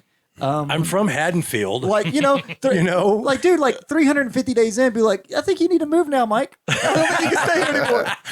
I'm pretty Mike, sure you you're need gonna to fuck get me up. up in about 2 weeks. Yeah. Oh my god! Yeah, he's not even like a good companion. He's like like Frankenstein's monster. You know, And he's got giving that fucking wine and shit. He's got that parakeet or whatever the fuck.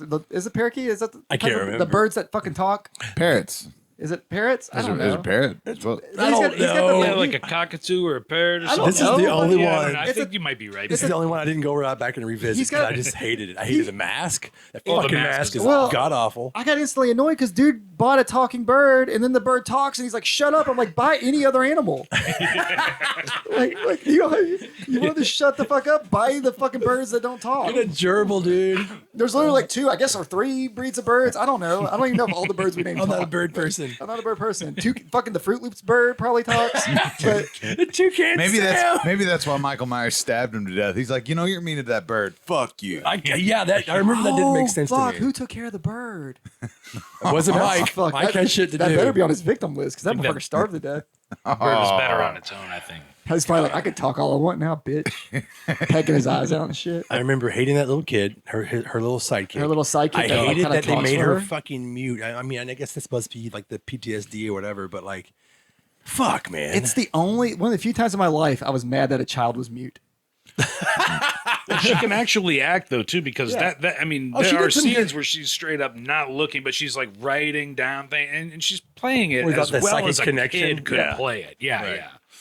She does. Yeah, I hated those scenes. she does a the good psychic job. connections, like it reminded like with the guy from the MOON from like the stand. It reminded me of those like the scenes where he just kind of goes out and goes. I was like, what? What really? Yeah. You wrote this? Somebody wrote this fucking thing. We get the return of Rachel doesn't last long in this one though. No, and They kill her pretty quick. yeah, it was bad. Because Tina becomes the main girl, which she's probably like the least favorite of everyone in the franchise. Well, she's like the least responsible too, Yeah. right? Oh, she's totally the like party the chick. party I got- chick, sidekick. I'm the party Yeah. chick. It's Yeah. cool. What's- Fuck off. That was them trying to do. They were trying to do something different, a twist. It's not the straight lace girl this time around. It's Tina, Yeah. the fucking party girl, is gonna. I was hoping that they were going to bring back Lindsay. Lindsay Wallace is her best friend in part 4, and that is the girl that is being babysat Yeah. by Nancy Loomis's character in the first film. They don't even mention that. They don't even connect it. They just say her name's. You've met Lindsay. You're in the car going to get double scoops and shit, and moved. they don't even use her character anymore. And she's gone. That was the only movie that girl's ever been in. Yeah, She's probably moved. She probably moved. I would I would too. I feel like most people My best moved, friends connected to all this shit that I That's- thought I lived through. I would stop hanging out with those people. Hell yeah, she went. Yeah, dude, that family, get the But fuck away from I me. liked how they tried to connect some of those dots, and they didn't even use this one. Like, okay, cool. Lindsay's in one. You don't even tell us that that's actually Lindsay Wallace's character. Yeah. And then I thought she was going to be in part 5. Well, I think There's a lot of lo- things in part 5 I didn't like. I think- right off the bat, This is. it wasn't yeah. like part 4. Like there's some things like it'll be This and fun. part A lot of bad 6 things in movies I can are really- forgive. Part 5 off the bat, I was like, 5 and 6 Fuck. are really just, but they battle it out for me as far as. Hit me, Dick. I can tell your eyes are going, let me talk. No. I'm about the 5 and 6 thing. I feel like they had even if it's different people, different teams, they had an idea because that's 5 was where they introduced the runes, right? Like the little symbol thorn. on the wrist, and Symbol then of thorn. the guys that would show up in black thing I hate. A bunch of mysteriously. Johnny Cash is running around. Yeah, just watching things happen. black. Well, yeah, on this one you have you see his boots all the time, so you see him walking Those around. ridiculous You see those fucking boots silver over cap and over. fucking cowboy boots. And this is like, and they don't even really talk about the cult yet, right? Yeah. It's just insinuated that there's this guy, there's this power watching over Michael Myers. Bunch of dudes in dusters walking around town. And nothing big deal. No big This deal. one's just bad. I really don't have a lot that I like about it. Even on my notes, I couldn't find anything positive really to write down. I put clown music cops, Rachel dead. And then there's the Tina getting like hit by the fucking car, which is weird. That was a really weird thing, production wise too. She almost ran over. Yeah, so that would have been I've bad. seen that deleted scene. I think it was crazy. And the worst scene of them all, crying Michael Yeah, oh, Myers. Let's humanize Michael Myers. For what was the reason behind that even happening? Maybe the little bit of the evil he gave to Jamie. But it's- gave but him it- tears, not blood Right, he tears, was on the real evil- tears, yeah. motherfuckers. But it's instant. Real tears. It's not like he cries and then there's a moment. It's literally like mask off, tears. Okay, gonna kill you now. Yeah, Like there's no like time to even take that in, to even think that he's changed or something's happened here. It's Nope. just like that. It's probably an edit that there happened somewhere. in Rob Zombie's Halloween too. I remember that. Those I was like, aren't what real the fuck? Why are you movies. trying to recreate the worst scene of Halloween franchise, Rob Zombie? because that's what he likes. Yeah, Dog shit. me. I guess. Or let me But see. I also another Whatever thing she I, says. another thing I hate about this fucking movie is that in the trailer, like, and he's unmasked. No, he's not. Completely fucking shadow. Remember when he pulls the mask off? You're like, Well, it's- really? you get the Fuck tear- you. They show his tears. full face in the first one. Right, the it's first Tony one, Moran. No problem. Tony Moran got hired for that one part.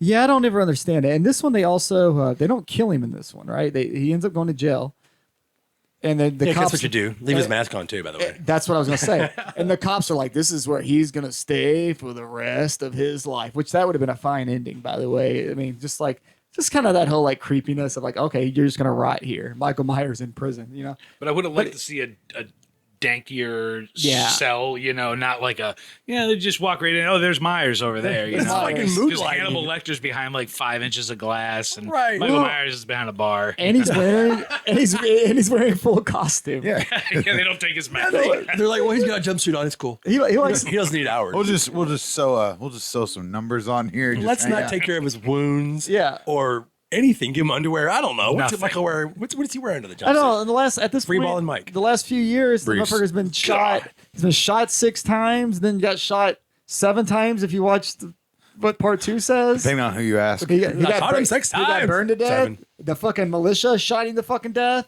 And now we're gonna be like, hey, it's a prison cell, Mike. We don't need to look at any of that shit. Don't call scientists or anybody to take care of this motherfucker who should be dead. Like, hey, this dude lives through everything. Let's just put him in a normal jail cell and make this quote. Hey, he's gonna be here till he dies. don't forget he got blown up and burned. Yeah. The government would have been called in to handle Let's Myers. take some samples of this fucking alien creature. Which but they just if they would have just left it there, it would have still been a bad movie. But I wouldn't have to laugh at it the way I did. That the fucking Thorn dude does a prison break. Yeah, Johnny Cash shows Like up. this dude that's been just He's like like the Man in Black comes. yeah, this guy whose boots you've seen what 4 different shots in the movie because that's all you see is his fucking boots. Finally shows up and you get to see that it's fucking Walker Texas Ranger, and he walks in and next I shot got a you tattoo see too. is I don't know what level of dynamite this shit was, but it blew up the prison bars in a perfect like circle. Yeah, I know. Looney Tune is fuck. It And was there's the still shape a- of his it's a- body. yeah. It was just- Oh my god! I think I at a magic shop and people. And they're still on fire when he's like when the camera pans in. And they're like, what the fuck happened? I'm like, I don't know. I can tell you probably what happened. You guys knew what was going to happen. You took a dude that's died 3 fucking times and been like, we'll put him in a jail cell. That's what the fuck happened. A dude that you know can hang on the side of trucks for a very long time. Yeah, suction cup soul. I don't know. This one just got me in so many different ways. And I think it's worse. I think it's, in my opinion, it's the worst of the franchise, even over Part 6, the original cut. That's just my opinion. Oh wow! I like that you're going, really? I was like, Where's the resurrection? I can't wait to get to that one. I have reasons why I don't hate that as much as I should. Yeah, so do I.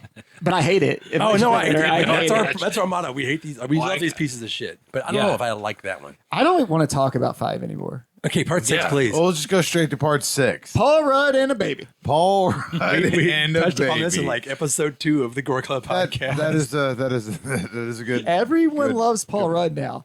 This is the worst acting job you're ever going to see in your fucking life. Anytime somebody's like, He's the only, intense, man. the only good thing about Halloween 6 is Paul Rudd, I'm like, you're a fucking liar. He's not the good thing about it. Tommy Doyle, Fucking man. Tommy Doyle, their own the Tommy worst. Jarvis. And yeah, so the guy that we're expecting to be the hero of the movie, right? We're supposed to cheer for him, is introduced as a total fucking pervert sleaze, by the way. Right. So I'm like, what the fuck? Maybe little kid me would be like, oh, hell yeah. It's like the titties. beginning of a brain scan where you're like, I'm supposed to like Edward Furlong. He's a fucking pedo. Not pedo. He's a fucking peeper. Right, he's right. That's it. Yeah. He's a Peeping Tom. terrible actor. He never Probably is a changes pedo, like but- his tone or anything. The whole time it's just always like, there's bad guys out there. What about the scene where they're He's a driving robot. down the street and he's in the window like this? Like, Yeah. you can see me on video. He's literally just standing against the pane of glass, like going, I'm not creepy. Was this after Clueless? No, this know. was It was- before. Okay, it had to Before be Clueless. Clueless. Year. It was the same Oh year, my but this God. came out before Clueless. He's I believe. so much Oh, better. this is a than starring role, guys.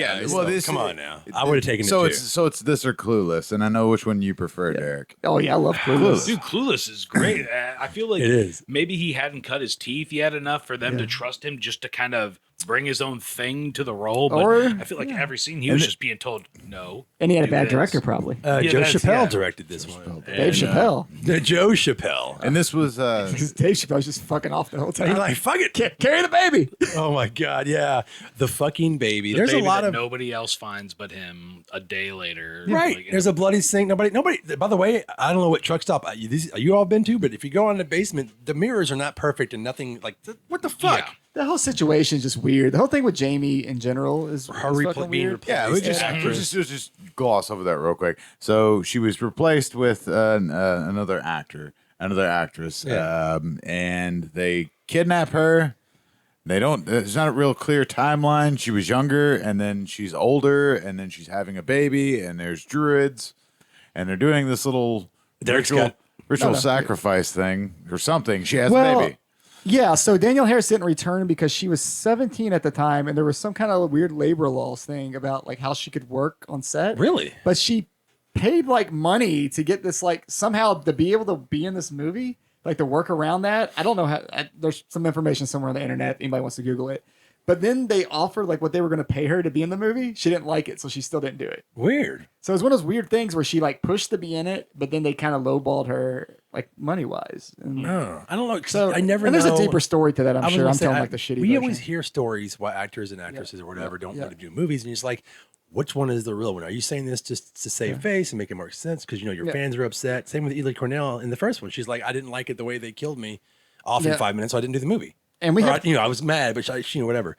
This one, I think it was the same thing. She's like, you're going to kill me in 5 minutes, and Well, this is bullshit. in the well, technically she lives longer in the producer's cut. Yeah, she Yeah. does. So- we haven't even talked about that yet. So she 'Cause you know died. it's a better cut. Jamie, for those that are fans of her, you've had to have seen all these fucking movies, so sorry for spoilers. Dies in a very brutal way in the theatrical version. She gets thrown on spikes because there's always spikes. There's fucking spike. If Mike's around, there's a spike around. And, That's good. but in the producer's cut, she survives long enough to be in the hospital. And she's in the hospital for like, I guess, probably half the movie. Yeah. She's still alive before he gets a hold of her. She doesn't talk. She doesn't really have any scenes that I can remember. Yeah, she has that one weird dream scene. Yeah, but she still exists. So, I mean, that would have been more than 5 minutes of work, I guess, for Danielle Harris if she really wanted it. But this is also, we were talking about the Cult of Thorn. God, I can't believe This is when it people gets like this. deep. This is They when explain this the is when- legacy, man. It's important. This is when they explain too much.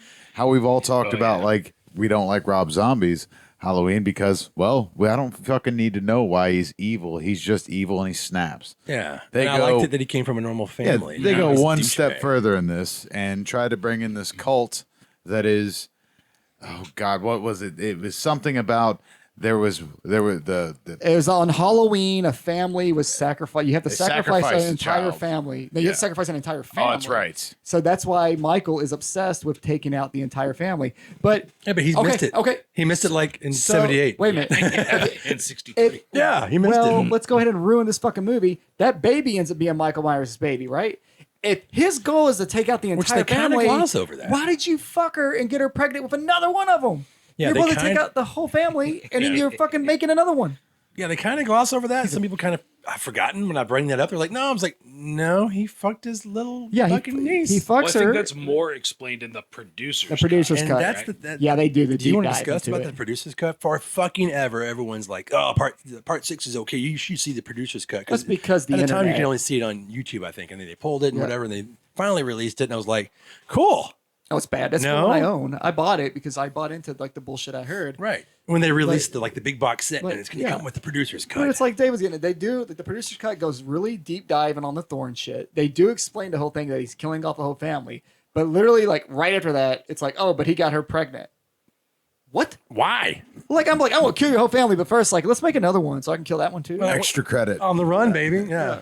Well, I will say, at least with the producer's cut, the death where Jamie gets stabbed in the barn and he just has to lean on a butt or lean on a little lever, and the machine comes to life and she's like ripped apart, but then she's able to talk after Yeah, that. yeah. You know, they got rid of all that shit Yeah, and then just had her on the. I think she just stabbed, right? Yeah, she just got stabbed and then laying on the ground. I thought, well, yeah, in the producer's cut, don't they like she's like laying, she's in the hospital and like somebody just comes in and fucking shoots her. Or Yeah. something like Yeah. that. The Man in Black does. Man in Black. Man Johnny in Cash walks in and says, "Your job is done now." Yeah, and there's that- like hardly any blood. And that's kind of a twist for the end too. And then like, you know, this one, Loomis isn't as cool anymore. Loomis is just kind of there. And He didn't want to be there. And I love Donald Pleasance, but This was- he was bad. He died right after this, so we didn't get full like crazy Loomis because he's the best parts of like 4 and 5. all of these 'Cause films, At this, yeah. we get to see like his like going like, fucking totally insane, and he did great at that. This one at this point, he's just like he's not on screen as much. He's not dead especially yet, in, just like, retired. The theatrical version, dude, he's barely on screen at all. Yeah. You know, this one, there's more of him in the producer's cut. But you know, when we get to him, it's Terrence walking into his like new like house, and he's just like, I just sit here and write books or listen to radio all Right. day. And then you knew Terrence was a cunt from the start because he walks in, he grabs the man's liquor and just starts pouring. Yeah. Like, how do we not know? Like, oh, that dude's a fucking asshole. True. That triggered me instantly. Like going back and watching it, and I'm like, it was right there the whole time.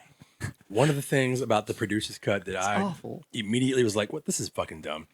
All of it. Yeah, well, was when the older lady, I cannot remember her name all of a sudden, is telling the story of Samhain, and she's telling about all the things that that we used to do and all these great things. You kind of got the idea that she's creepy about her, but you don't know that she's a part of it until later. And then there's a flash of lightning, and Michael's standing outside the window. Okay, nobody else is supposed to notice that. I don't even know if we're supposed to actually notice it. And then 2 minutes later, he is at this fucking event that they're having down Well, at the pumpkin patch. And it's like, how did you fucking just go? I'll be right back, by the way. So that happens. Cardio. So that's in my notes because I lose my mind. I've been mad What about the this. fuck? I've been Please mad about this explain. my whole life. Yeah. So that happens. I can't remember that being in the theatrical version, but maybe it was. And then the But, like, radio. what the fuck? Well, then the radio DJ guy's like, I gotta go to the Myers house, and he goes to his van in this huge ass parking lot. And keep in mind, he mentions that he can't find his own van at one point. Like he says, like I don't know where the fuck I parked. Mike does. Mike fucking does. Yeah, he does. And- He drives vans too.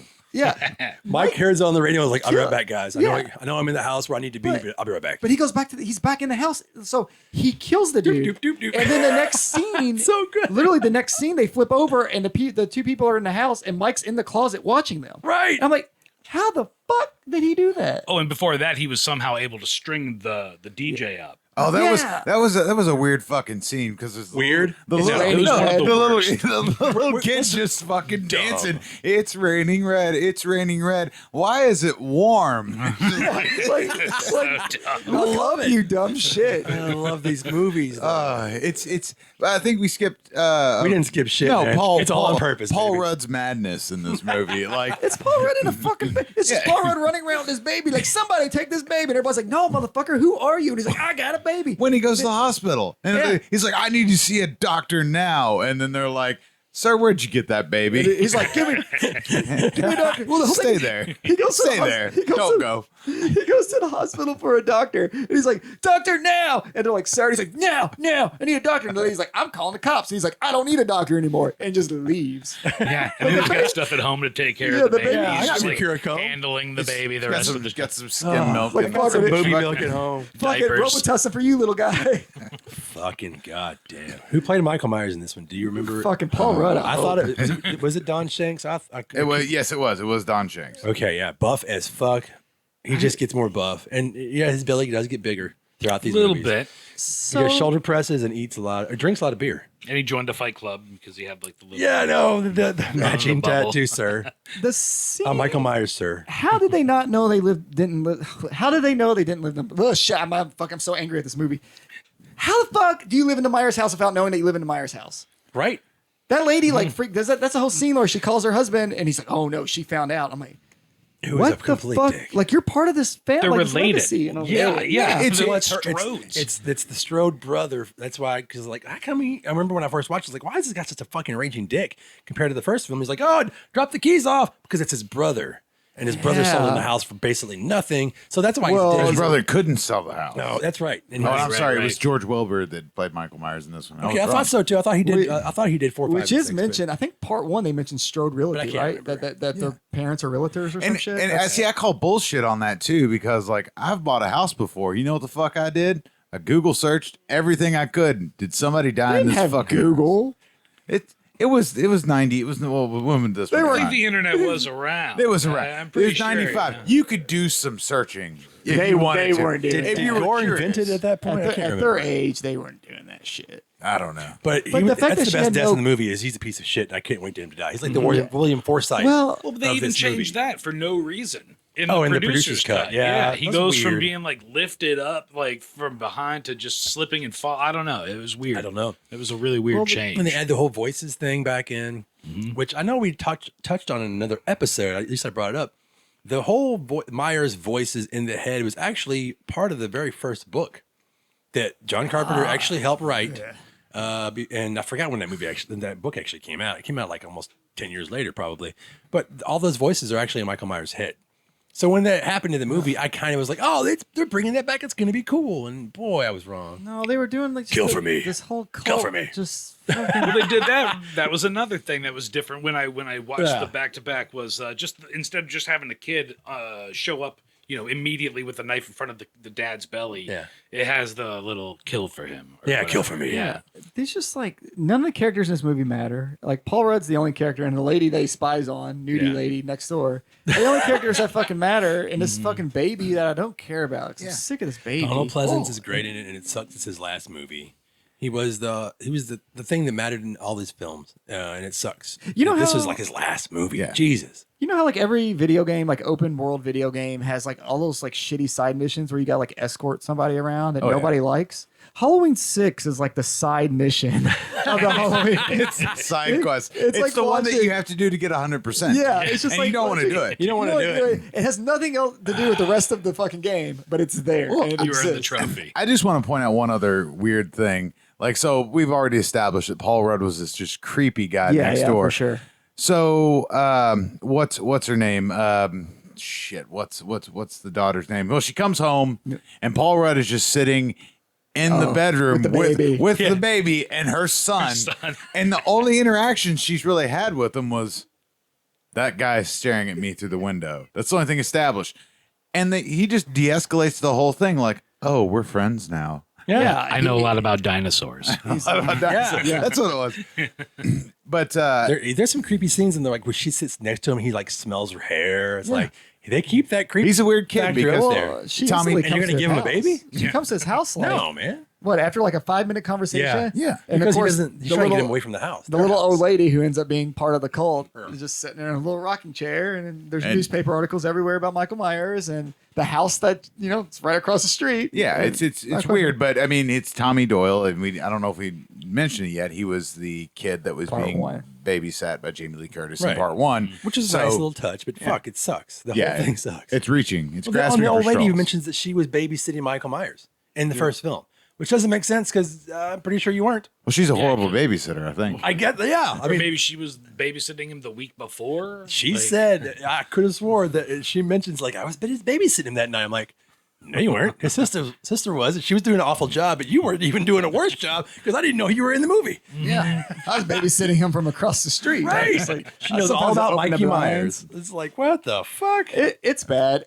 Yeah. I can't say like I prefer one cut over the other.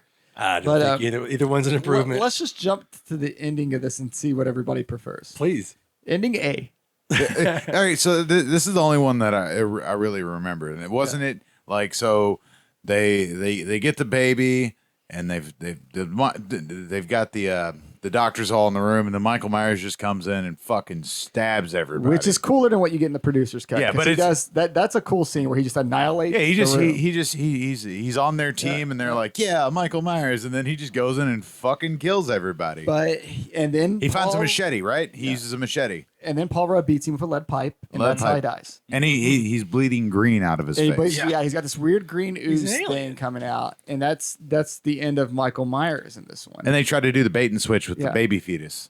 And then you right? Yeah. and then, the fucking Willow trick. and then you can hear Donald Pleasance or Dr. Loomis yelling. You can hear him screaming at the end as the credits roll. Which is a nice Yeah, well, touch. doesn't he say, "I've got some unfinished business to attend to"? He says some kind of bad line, but then he That's like started. all you I get. don't know why he's screaming at the end. In this one, the scream doesn't make sense, Right. Because it cuts to I think it cuts to Michael Myers, right, and then it's like Loomis screaming. Then in the producer's cut, oh god, it's so much worse. This cult shit's so fucking stupid. So Terrence is, of course, revealed to be like the leader of this fucking cult, and he's had control the whole time, and I've been Yeah. a part of this. And we control Michael Myers. And if you don't know, Terrence was acting like he was Loomis's friend, like old comrade. and all this Outside of drinking his fucking liquor. shit. Yeah. And then, okay, go ahead. But yeah, so Terrence is his butt buddy. He was in the which one is Terrence in originally? 2 or 3? We see Terrence in one of the earlier movies. I don't remember Terrence. I'm pretty sure he's Probably walking with 2. Loomis, like they're having like a conversation in one of the other. Maybe movies. the character. I can't remember that. Yeah, I may be off on that one, but I feel like that happens because Johnny Cash. I think they bring him in as like a recurring character type thing.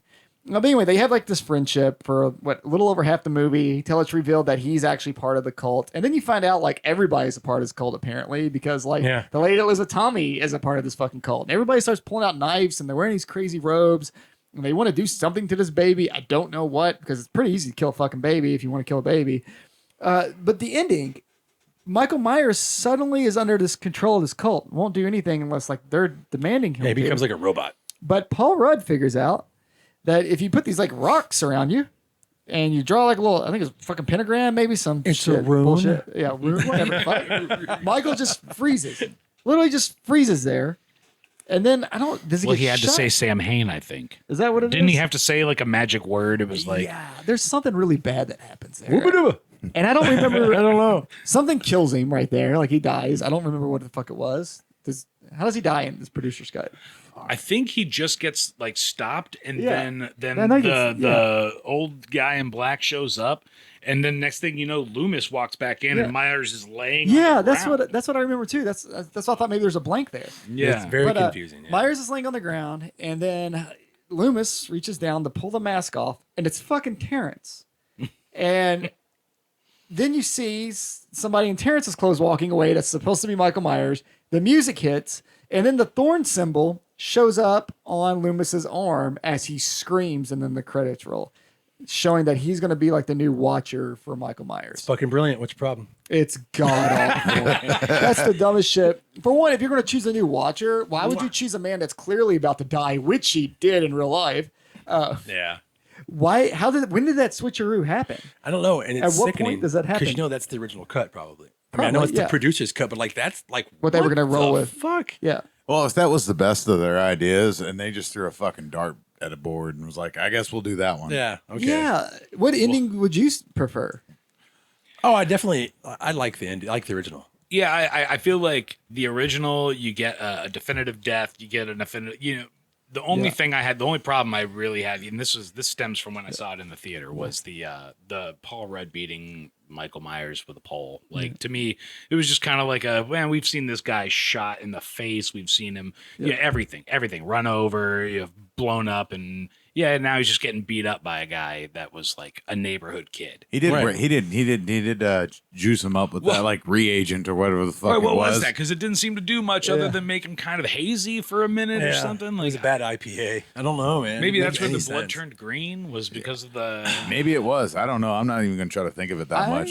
I just think people were hyping up this producer's cut for so long, and it ended up being worse than the original. Yeah, it's I not mean- Nightbreed Cabal cut, baby. It's Yeah. nothing. It It's- doesn't add anything to the story. Unless you're that I super liked. into the whole Thorn thing, which I've met a few people that like that cult shit and they think it's great. I think it's the dumbest shit the series could have possibly done. Well, I think it's better than he was a bullied fat kid.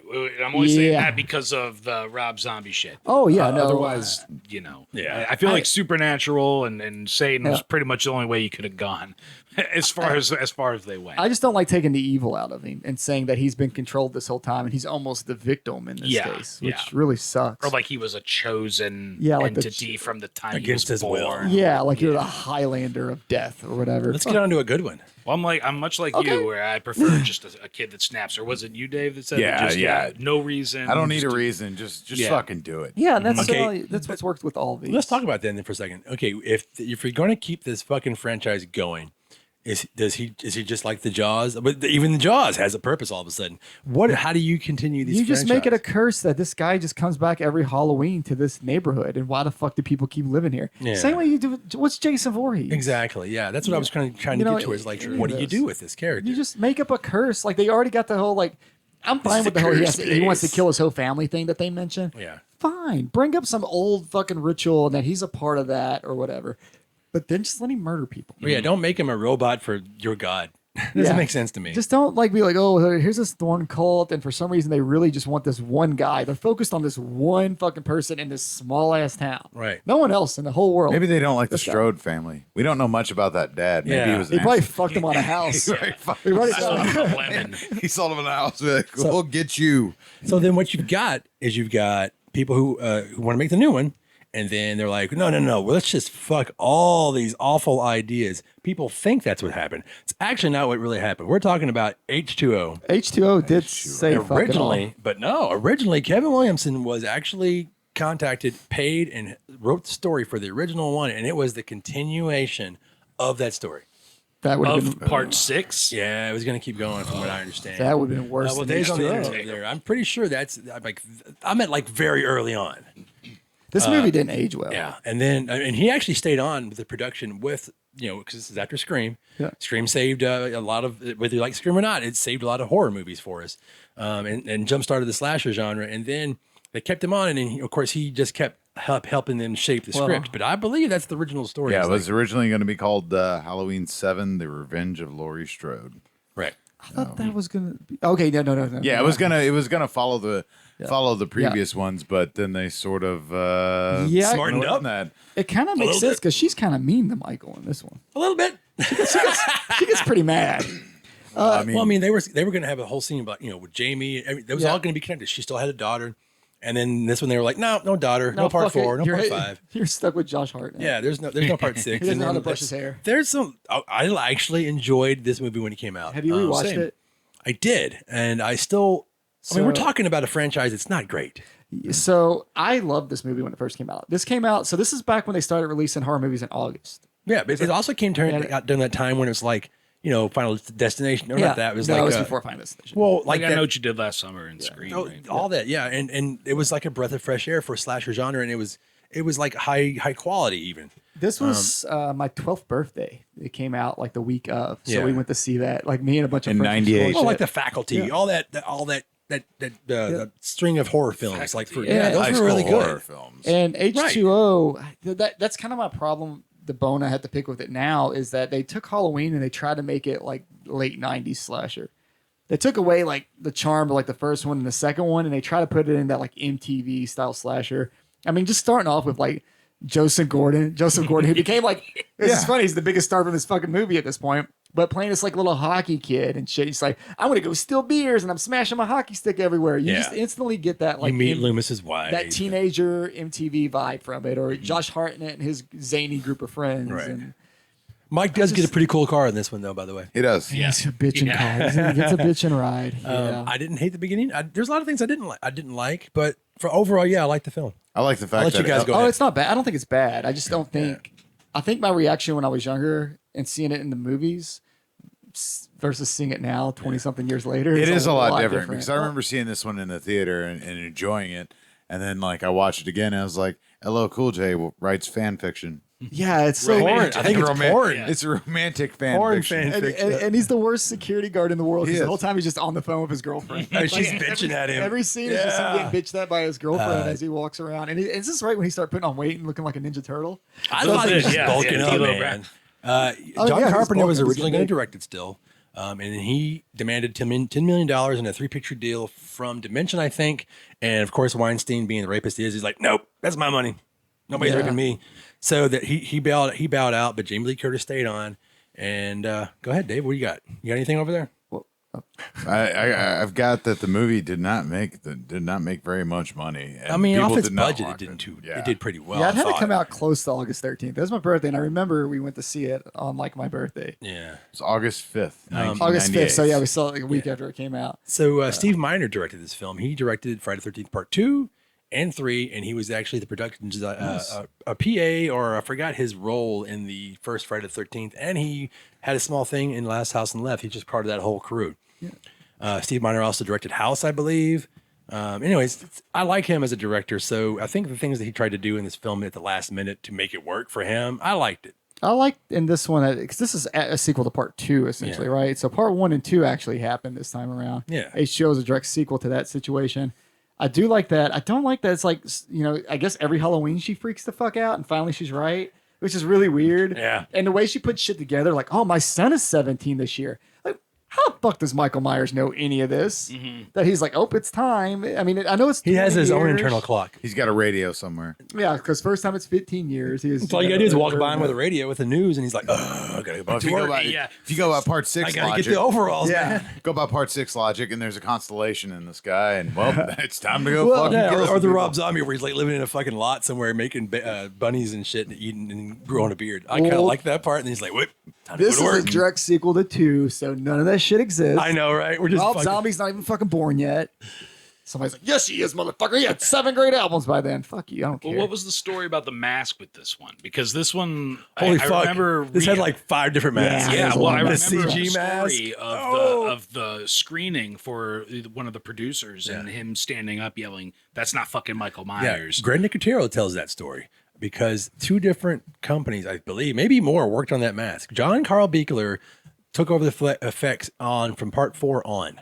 His company, MMA or MMI, I cannot remember, which is awful because I love John Carl Beekler, did a lot of the effects for the other films, and he even did the mask for this film. And it's exactly what you said. It's like, that's not Michael Myers' mask. It's like, what is? It looks like Yeah. Wallace and Gromit. Though. There's It- so many. There's one of those, he looks Asian. I've seen like one with like a pointy nose. They used 4 masks, plus there was the CG mask. Yeah. Oh my God. The Or CG no, wait, there were mask 4 is of them. hilarious. There was a K&B mask, Bueller mask, and Stan Winston mask, and then the CGI mask. Holy shit. And they're all in the movie. They're all in all there. in Yeah, I heard that they only reshot like a lot of the close-up scenes, but kept some of the farther. Yeah. Like, Oh, Dave's looking them up right now. That's Oh, why when you okay. go to get a H20 mask, you're like, that's it. Because it could be any of them. It could be a Walmart mask. Yeah, some of The them one with the plastic really hair. fucking bad. Yeah. That's the Asian one. He's the one where she closes the door and he's like into the circle window and he's like sneering at her. He doesn't have to sneer because the face has a sneer on it. It's so bad. And that would have been a So great bad. scene, too. And they used that in the trailer, Yeah. It's like that circle window and they're staring Yeah. at each other. That was like one of the best parts, like in the trailer. But But, awful like, that mask. mask fucking sucks, Holy man. shit. And the movie, like, I think a lot of us were excited at the time just because it's the return of Jamie Lee Curtis to the franchise. She's not dead anymore. We're going back on that whole fucking storyline, which was stupid to begin with because like you can't kill off a main character not like without killing them on screen. That's silly to me. Oh, by the way, she's dead.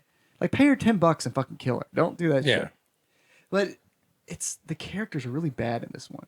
Like even Josh Hartnett. Josh Hartnett's supposed to be like her son and like the second main character, I guess.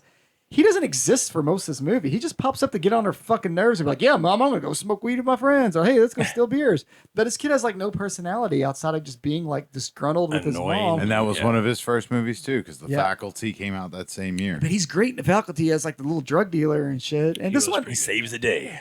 and I don't think he's a bad actor in this. I just don't think they gave him anything. It's really the Jamie Lee Curtis show. And most of this focuses on her like relationship with her dude and her relationship with Michael Myers. Right. And that's it. And everyone else is just there to fucking die.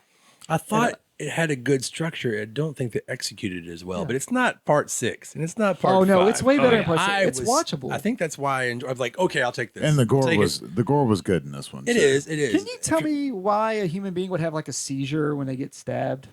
Because when he kills her boyfriend, he stabs him and lifts him up. That motherfucker has got the jiggles. Yeah. And I'm like, what is he doing? I don't know. Funny. He's really upset because he just shot LL Cool J.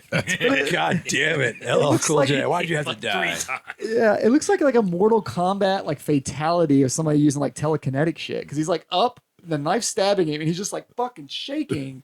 I'm like, I don't think you would do that, bud. Who told him to do that? I've watched several characters in this franchise get put on spikes, and no one else has done that shit. He was trying to be extra. Yeah. Shaking Trying to Mick make his- Shaker. Yeah, this is Trying to gonna make be the his World statement. Series. He's just an overselling motherfucker. Another thing Dolph I- Ziggler. I really thought this was the first one where they didn't use John Carpenter or Alan Howarth's scores. It was really disappointing. And John, I think it's John Ottoman. I wrote it down. Ottman. John Otto? John Ottman, who actually John Ottman. directed Limp Bizkit? one of the Urban Legends films. I think he directed the Hitchcock Part 2 one. I like his scores. He did like X-Men, things like that. What happened was that Weinstein was not happy with his score. When he said he tried to stay very like close to what John Carpenter had done, and then what they did is they fucking took was it Marco? Oh goddamn, is it Marco Beltrami? I forgot his name. He worked a lot of. Literally took scores from screen 1, 2, and 3, and took pieces of music from those fucking scores and put them in this movie. That's Fuck! I never Can did you that. imagine? Damn. Holy shit! I wonder if he knew that at the time. Oh, I don't know, man. Like, hey, we might use some of your music. We'll send you a check, and then he goes and sees H2O and be like, motherfucker.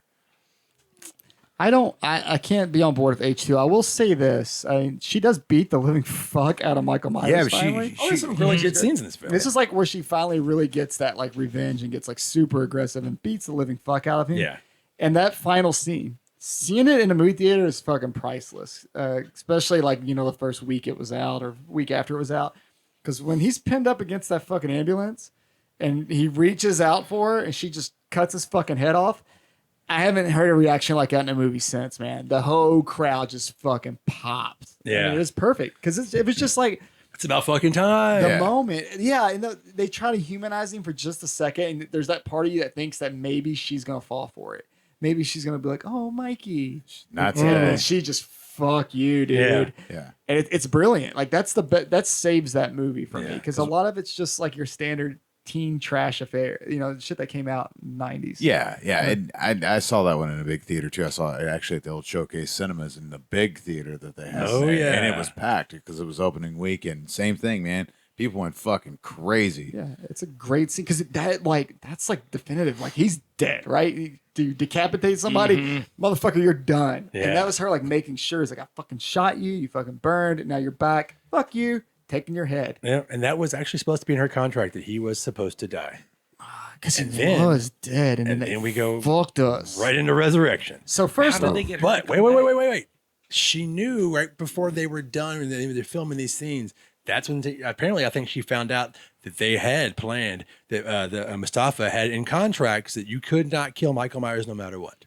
I think she found that out. Dave can look it up if he wants, but I Yep. think she We're found not- that out, and not then allowed to she kill was him. just like, okay, if we're doing this, no one can talk about it until this movie is done and in They the wanna theater. piss off Jamie You Lee Curtis. cannot, because she got mad and she was like, "Fuck!" I'm telling everybody that this is it. I'm done. I'm only doing this Yeah. movie because we're gonna have a finality to it. And then when she found out about it, she made it pretty much like almost like a hush contract among everybody. You cannot tell anyone that Michael's coming back or this is gonna happen. So they planned it. That whole scene where the head cutting off and it gets switcheroo into the beginning of a party, that was all planned. Oh. Yeah, And that- only a few people actually knew about it. She if they did. planned it, And why she- didn't they do it better? I don't know, man. See, that's what I was thinking, because when rewatching them, it just didn't not fall. possible. Yeah, it felt like, well, that's a stretch. But it Oh, was it's planned. a total stretch. And the other thing we missed, her mom's actually in this movie too. Jamie Lee Curtis's mom. makes the Janet cameo. Leigh, yeah. And I think the car she's driving is from Is the exact same car she drives Yeah. at the beginning of Psycho. in the beginning of Psycho. It's so yeah. cool. So Those that's Kevin really cool. Williams. And there's even like a little hint of Bernard Herrmann's music as she's walking into the car. It's so good. There's little things about this movie I really like. Yeah, well, especially because they were fans of the genre too. You know, Oh, yeah. they just paid so much homage to It's Steve fucking all Miner. sorts of stuff. He knows how to make a horror film. It's just when you deal with goddamn Dimension and Weinstein's, they want it their way. You got to pay it off. It's got to be shiny and cute and hot and sexy. Whatever the fuck this VHS is, a fun ride. Really? But they did the fanboy stuff right, just like John Carpenter did with showing like the thing from outer space and shit in the old ones. You know, things that were on TV. Yeah. They do it here too. With Yeah. I like those little winks and nods. Not that Rob Zombie shove it down my fucking throat shit. Like, look, hey, I like this shit. Look, see the album? Here it is. But Yeah. John then- Carpenter put the thing from Another World in That's Thing Halloween. for Another World. Sorry, I was- No, that's fine. And then the second one, he put Night of the Living Dead. I mean, Yeah. those movies he really loved. So it's good. And then we get Halloween Resurrection, which, okay, first off, if you're going to do the twist, you can't call it fucking Halloween Resurrection because nobody's coming back from the dead, motherfucker. Because he never fucking died. It's not a resurrection. You fucking liar. So then they go, the way they tell this story is just two nurses walking to Jamie Lee Curtis's room. And she's like, the Myers lady? Yeah, the Myers lady. You didn't hear why she went crazy? Why'd she go crazy? Well, she killed a guy. Like, a guy who? Not Michael Myers. You see, it was someone else in a mask. And the bitch was like, what? I'm like, you haven't heard this story before I start watching this movie? When did you start working here? But it's such a bad, so they say that, after he gets his ass whooped by Jamie Lee Curtis, the EMT shows up. They say that he crushes the guy's throat, the EMT. So Michael just wakes up, crushes his fucking throat, throws him down, steals his outfit, Just like a Man in Black. then puts his clothes on him Yeah. and puts his mask on him, puts him in this fucking body bag. He's like, I've been here before. Here, Terrence. And then the guy whose fucking throat was crushed just wakes the fuck up while he's in the back of the ambulance and is just like, oh, casually get up and raise up and not be like, oh, hey, fuck, I'm not Michael Myers. Fucking flailing around. Wait a second. Yeah, instead he comes at her. He does come at her. If you watch it, he raises up and he fucking comes at her. And that's when she hits the brakes and he goes out the window. So now we're saying a guy that had his throat crushed and just like going 80, thrown through a fucking windshield. His head shatters the windshield. Then his body splats on the ground. He fucking straight Undertaker raises up, just a normal EMT. And you see this guy. This is a little chubster EMT. That dude drinks a lot of fucking Mountain Dew and eats a lot of fucking Pringles. He's not surviving any of this. He's not surviving a 1 mile jog, much less what the fuck is happening here. God damn it. Splatters on the ground, raises up, and she's like, nope, fuck you. Crushes him against the thing, and he's still alive. Who is this EMT? Like, I want to see his records in life. Like, what other shit did this guy survive? Triathlete. I don't know. And then even at that point, keep in mind, his arms are free. But instead of going like, hey, bitch, he's still like, Scooby-Doo mask. touch my hands. Like, no, that was never meant. No, fuck you. That's the bullshit. Yeah. Weinstein fucking was busy doing horrible things, so he couldn't even think of a real ending. Probably. But there's no way. That doesn't make any sense. It's And it ruins- executed poorly. It ruins what was a brilliant ending that a crowd really popped for. You could have just had the motherfucker resurrected. And that's what I go back to the series, always trying to be in reality when it doesn't make sense to be in reality. But she sees all of her friends get murdered. Or not sees them, but she knows they're all been murdered by her brother. Yeah. That didn't drive her crazy. It actually drove her to be driven to be a professor. Yeah. But killing an innocent EMT made her go, you know what? I need to go away for a while. Well, maybe she just felt bad for Well- all the shit she put him through. I mean, And I think Well, I guess. I think the idea was she was using it to hide from Michael. Like That- she wasn't actually crazy. He won't find me in a mental institution. well, yeah. Probably the same fucking one he was in. Yeah, but well, she never. She Bryce never- Smith Grove. But she's pretty aware, and she never takes the pills or anything. She's stuffing them in that like stuffed animal and shit. So I think the whole thing. I get was, there's a plan, is but that she's goddamn. there. But yeah, well, that's a really bad plan. And then they do that like that fake out, of course, which you have to do in every fucking Michael Myers movie, where you look outside and it's like, is it him? Oh, it's not. But yeah, it is, because now he's back somehow. Like 2 scenes later, he's back. So what was that a fake out, or are you just fucking with me? He kills the cop, the shitty cop, and he just walks into this hospital because nobody has good security. Nobody does shit. And then Jamie Lee Curtis gets killed. And the worst fucking... So first off, got to rewind it. There's a special kid that's wearing a mask running around. So everybody thinks it's him that's walking around when it's Michael Myers. So he's just killing the fuck out of everybody. Right. But then she sets up like a Looney Tunes trap and gets him, and he's hanging. He's done. He's done. Michael's done. He caught Jaws. And then she goes, well, maybe it's the EMT situation again or whatever. I thought you had a plan, girl. Yeah, you fucked up your plan, and then he snatches your ass. You lured the EMT back? What? What are you talking about? If I was at EMT, I would have came back for it. Yeah. I don't know how much Jamie Lee He Curtis probably was. weighed. He's a badass. Like, Jamie Lee Curtis was you a do solid, kick what, like $120 probably at this point? He grabs her. They fall off the roof together, but he catches her by stabbing her with a knife. They're hanging there.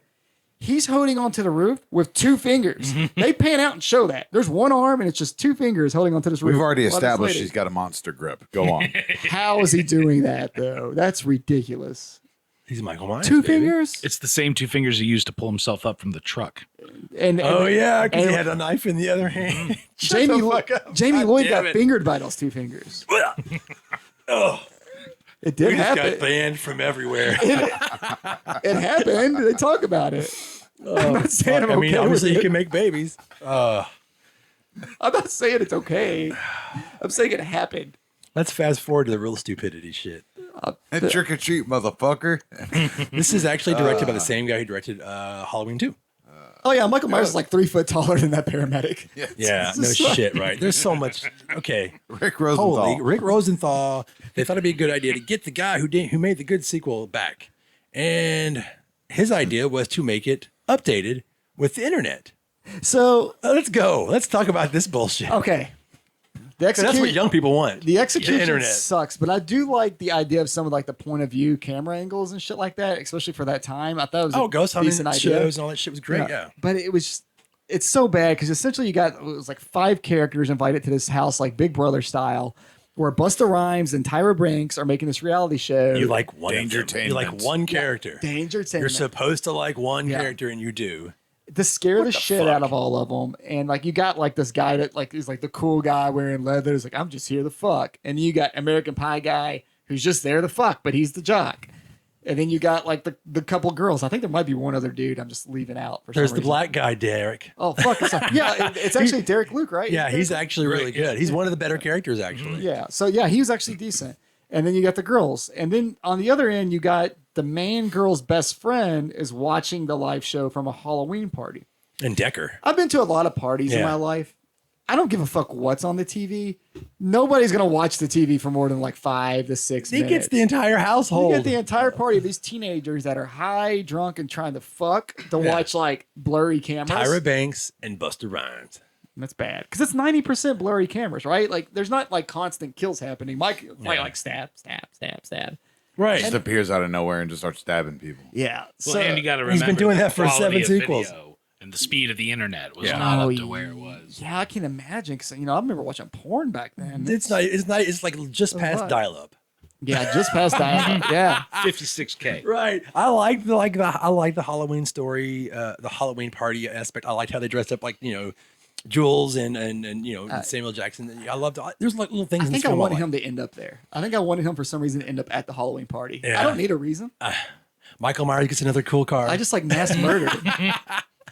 Like maybe he's just like, who the fuck's watching this? I don't And then know. he teleports like he does, and then just murders them all. So like Yeah. the end of It's James actually a Silent Bob solid- Strikes Back. Yeah, Except It's he goes the around killing. first solid mask in like 5 sequels.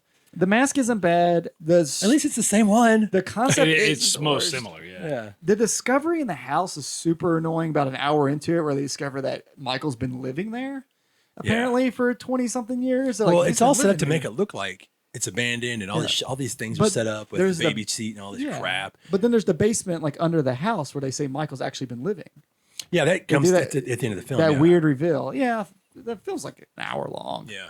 It's a pretty like And fast yeah, if you haven't pace. seen this movie, you should, because that way you can really appreciate how awful it can be. It's actually so I rewatched this one today. It's And, fun. it's fun because it's so bad. It's a really bad horror film, and it's more 90s than H2O is somehow. Right? Which is funny because Resurrection, I think, came out, 2002, Yeah, 2003? It's the characters. Yeah, it does feel that way. But it feels very 90s. Yeah. Just from that, because 90s were all about like, ooh, new technology. We're going to Right. do all this weird shit. The And internet. And doing it slightly wrong. yeah. And Oh, Tyra just a little Banks bit, and yeah. Busta Rhymes. Yeah. Like, Yeah, what's God. the Dangertainment? yeah. Well, and how did we not get a rap song for Michael Myers? Dude, We've I'm gotten I'm pretty sure Derek's music, really mad. it for- makes me Freddie, so I knew fucking it. mad. Jason, like we had Maniac LL Cop. Cool J and Busta in Halloween movies. Yeah, and we never And got one. we But never. LL Cool J Cool made J one for does like the Deep shark Blue Sea, but he song. couldn't make one for Halloween. He did. The head is like a shark's fin. Yeah, I know the whole fucking song. I'm not gonna Holy do it right shit. now. Oh yeah, there's a Go music to, video go for to my that. Patreon. I'll just do Great. it.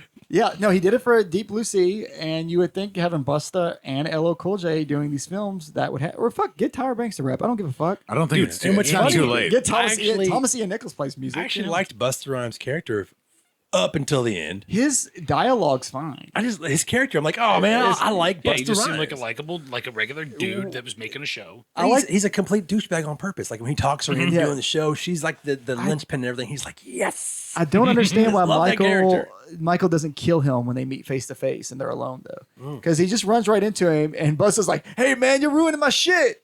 Take Right. that costume off. Only one of us can be in it." Which is once again like the dialogue's well done there. Like he delivers his lines perfectly Yeah. for the character he's supposed to be. But why wouldn't Michael go stab? I know. In that gentle way. Yeah, that's what he always does. It'd be gentle, but the dude would fly 30 fucking feet. It was I think we've talked about this actually. yeah, well, he was probably looking for a spike or something. But Oh my god, found one. spike on the There wall. wasn't a spike in No, there. I never install spikes in this wall. Fuck. Fuck, no spikes on this drywall. What I the guess you're fuck? safe. This isn't my God. house. Remember, kids. I think we touched on this this movie a couple episodes back that the original ending is that Busta Rhymes gets killed, and the audiences were very upset, so they let him live, and then that's when you get Trick or Treat, motherfucker. Yeah, they don't kill the rappers that show up in these movies. There's Even also- LL Cool J didn't die. yeah, He was L- just shot. LL always he survives Deep Blue Sea as well because he hides in the stove. It's a weird choice, but he survives. He'd been fucked if a shark would have just turned on the stove. There's a really bad scene in this too, where so the girl, like the main girl, her best friend's watching, so he starts like texting her, trying to keep her alive. He sends her a text at one point. He's outside, so he's getting close to you. He's outside the door. Oh, now he's in the hallway. He's in the hallway. Don't scream. And they show the text as hallway. Don't scream. She literally looks at it and goes, ah! And I'm like, can you read? Like he literally, what the fuck? This dude's like, this is 2001. He just wasted like that. That cost 10 cents to send you that, and you fucking scream. He wasted a dime on you, Yeah, you he did. motherfucker. Oh my god, I had a calling card. Holy shit! God. I think I have a Scream calling card on that wall over there. Actually, it came with a VHS pipe. Right. I never used it. I think the best review for a lot of these sequels. This review is for Resurrection, but I think it could go for a please. lot of them. It says every sequel you skip will be 2 hours gained. Consider this review life affirming. God damn. To be fair, they're all only like an hour and 20 Yeah, minutes. Yeah, 89 minutes. So it's wrong already. Now there is a version of this film that's unlike anything you've ever seen on any other special features. If you go on the disc I'm not of gonna this do movie, it. go on the special features. There is one version where you can watch the entire film through their cameras. It's only like What? 45 minutes, maybe a little bit longer version. It's only their body cams and the actual like static. Well, they cameras were in the actually house. filming. Those were on. Yeah, like, during and filming and shit. you get to watch that entire film Okay. in sequence, and it's way better. It's really It probably weird. makes it interesting. It's something different. It's really weird. The ending to this Special one, feature. Look it up. Yeah, I'll definitely look it up. So we debated the ending for Halloween 6 and decided, Paul Rudd beating him with the pipe was the best one, but it's Paul Rudd doing it, so it made it weird. This one, Kung Fu Busta Rhymes. Yeah. And it's not like that he just knows martial arts. He's doing Bruce Lee. And Like, sound effects. He's doing the sound effects Yeah. and everything. He's going full Bruce Lee. And he whips Michael's ass like he's nothing. I Yeah. don't know what Michael gets in on Busta Rhymes in this. And they fight twice. Because he whoops his ass the first time and they get outside the house. Now we're in like the trailer and the fucking fire or whatever. And he gives him the old trick or treat motherfucker. Which would be a brilliant line in a different franchise. But Not It's a t-shirt. Halloween. It's a Not fucking t-shirt. Yeah, not Halloween. And the fact that like Michael's demise is by just some kicks and punches, and then like I guess he falls into like the equipment or whatever. Yeah, he gets all wrapped up. Was there a spike? No. That's probably what happened. The whole time he's fighting Bruce Lee, he's like, "Who built this house? There's no spikes on the wall. You fucking taking away all his weapons. I'll hang you up so fast, you motherfucker!" But there's no spikes. So yeah, man, I just don't like that ending. Really ruins like an otherwise bad fun movie.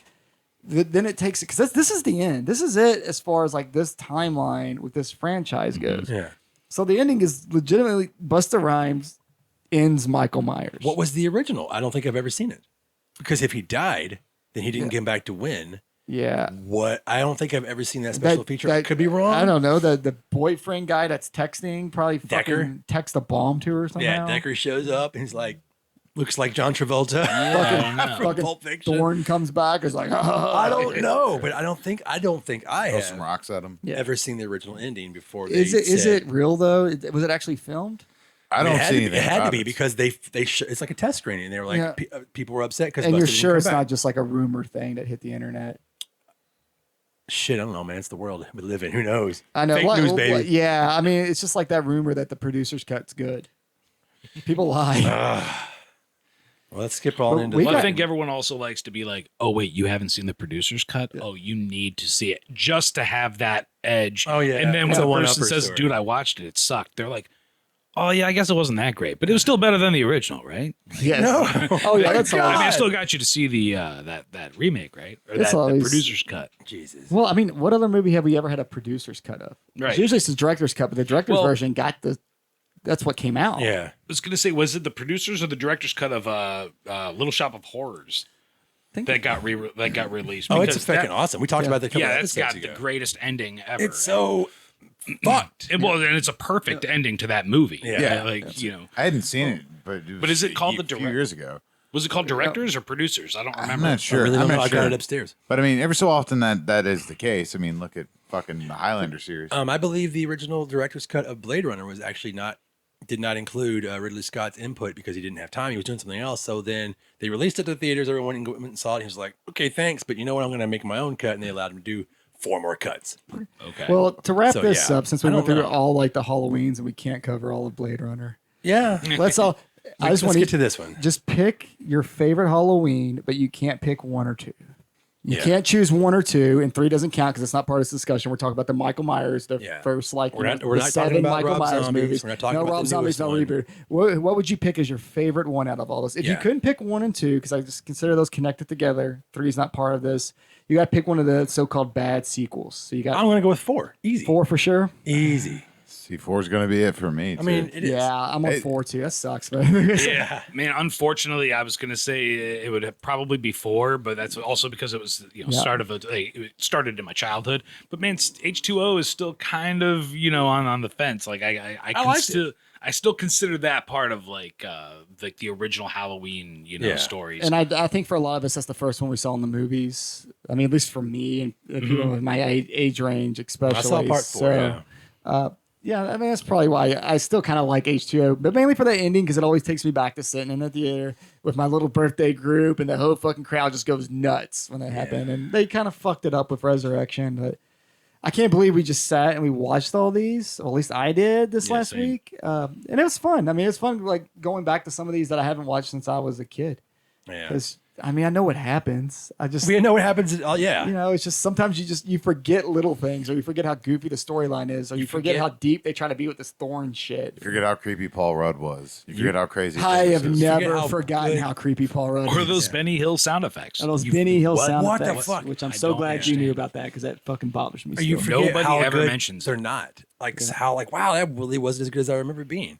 Well, We're definitely gotta wrap this up. You know, yeah, you've we been do. talking gotta- for a long time. We so have if been you stuck talking with for a long. us, Yeah. Thanks, man. Thanks for putting up with this Dick Star. Where can people find you? Yeah, Dick. Tell us where we can be.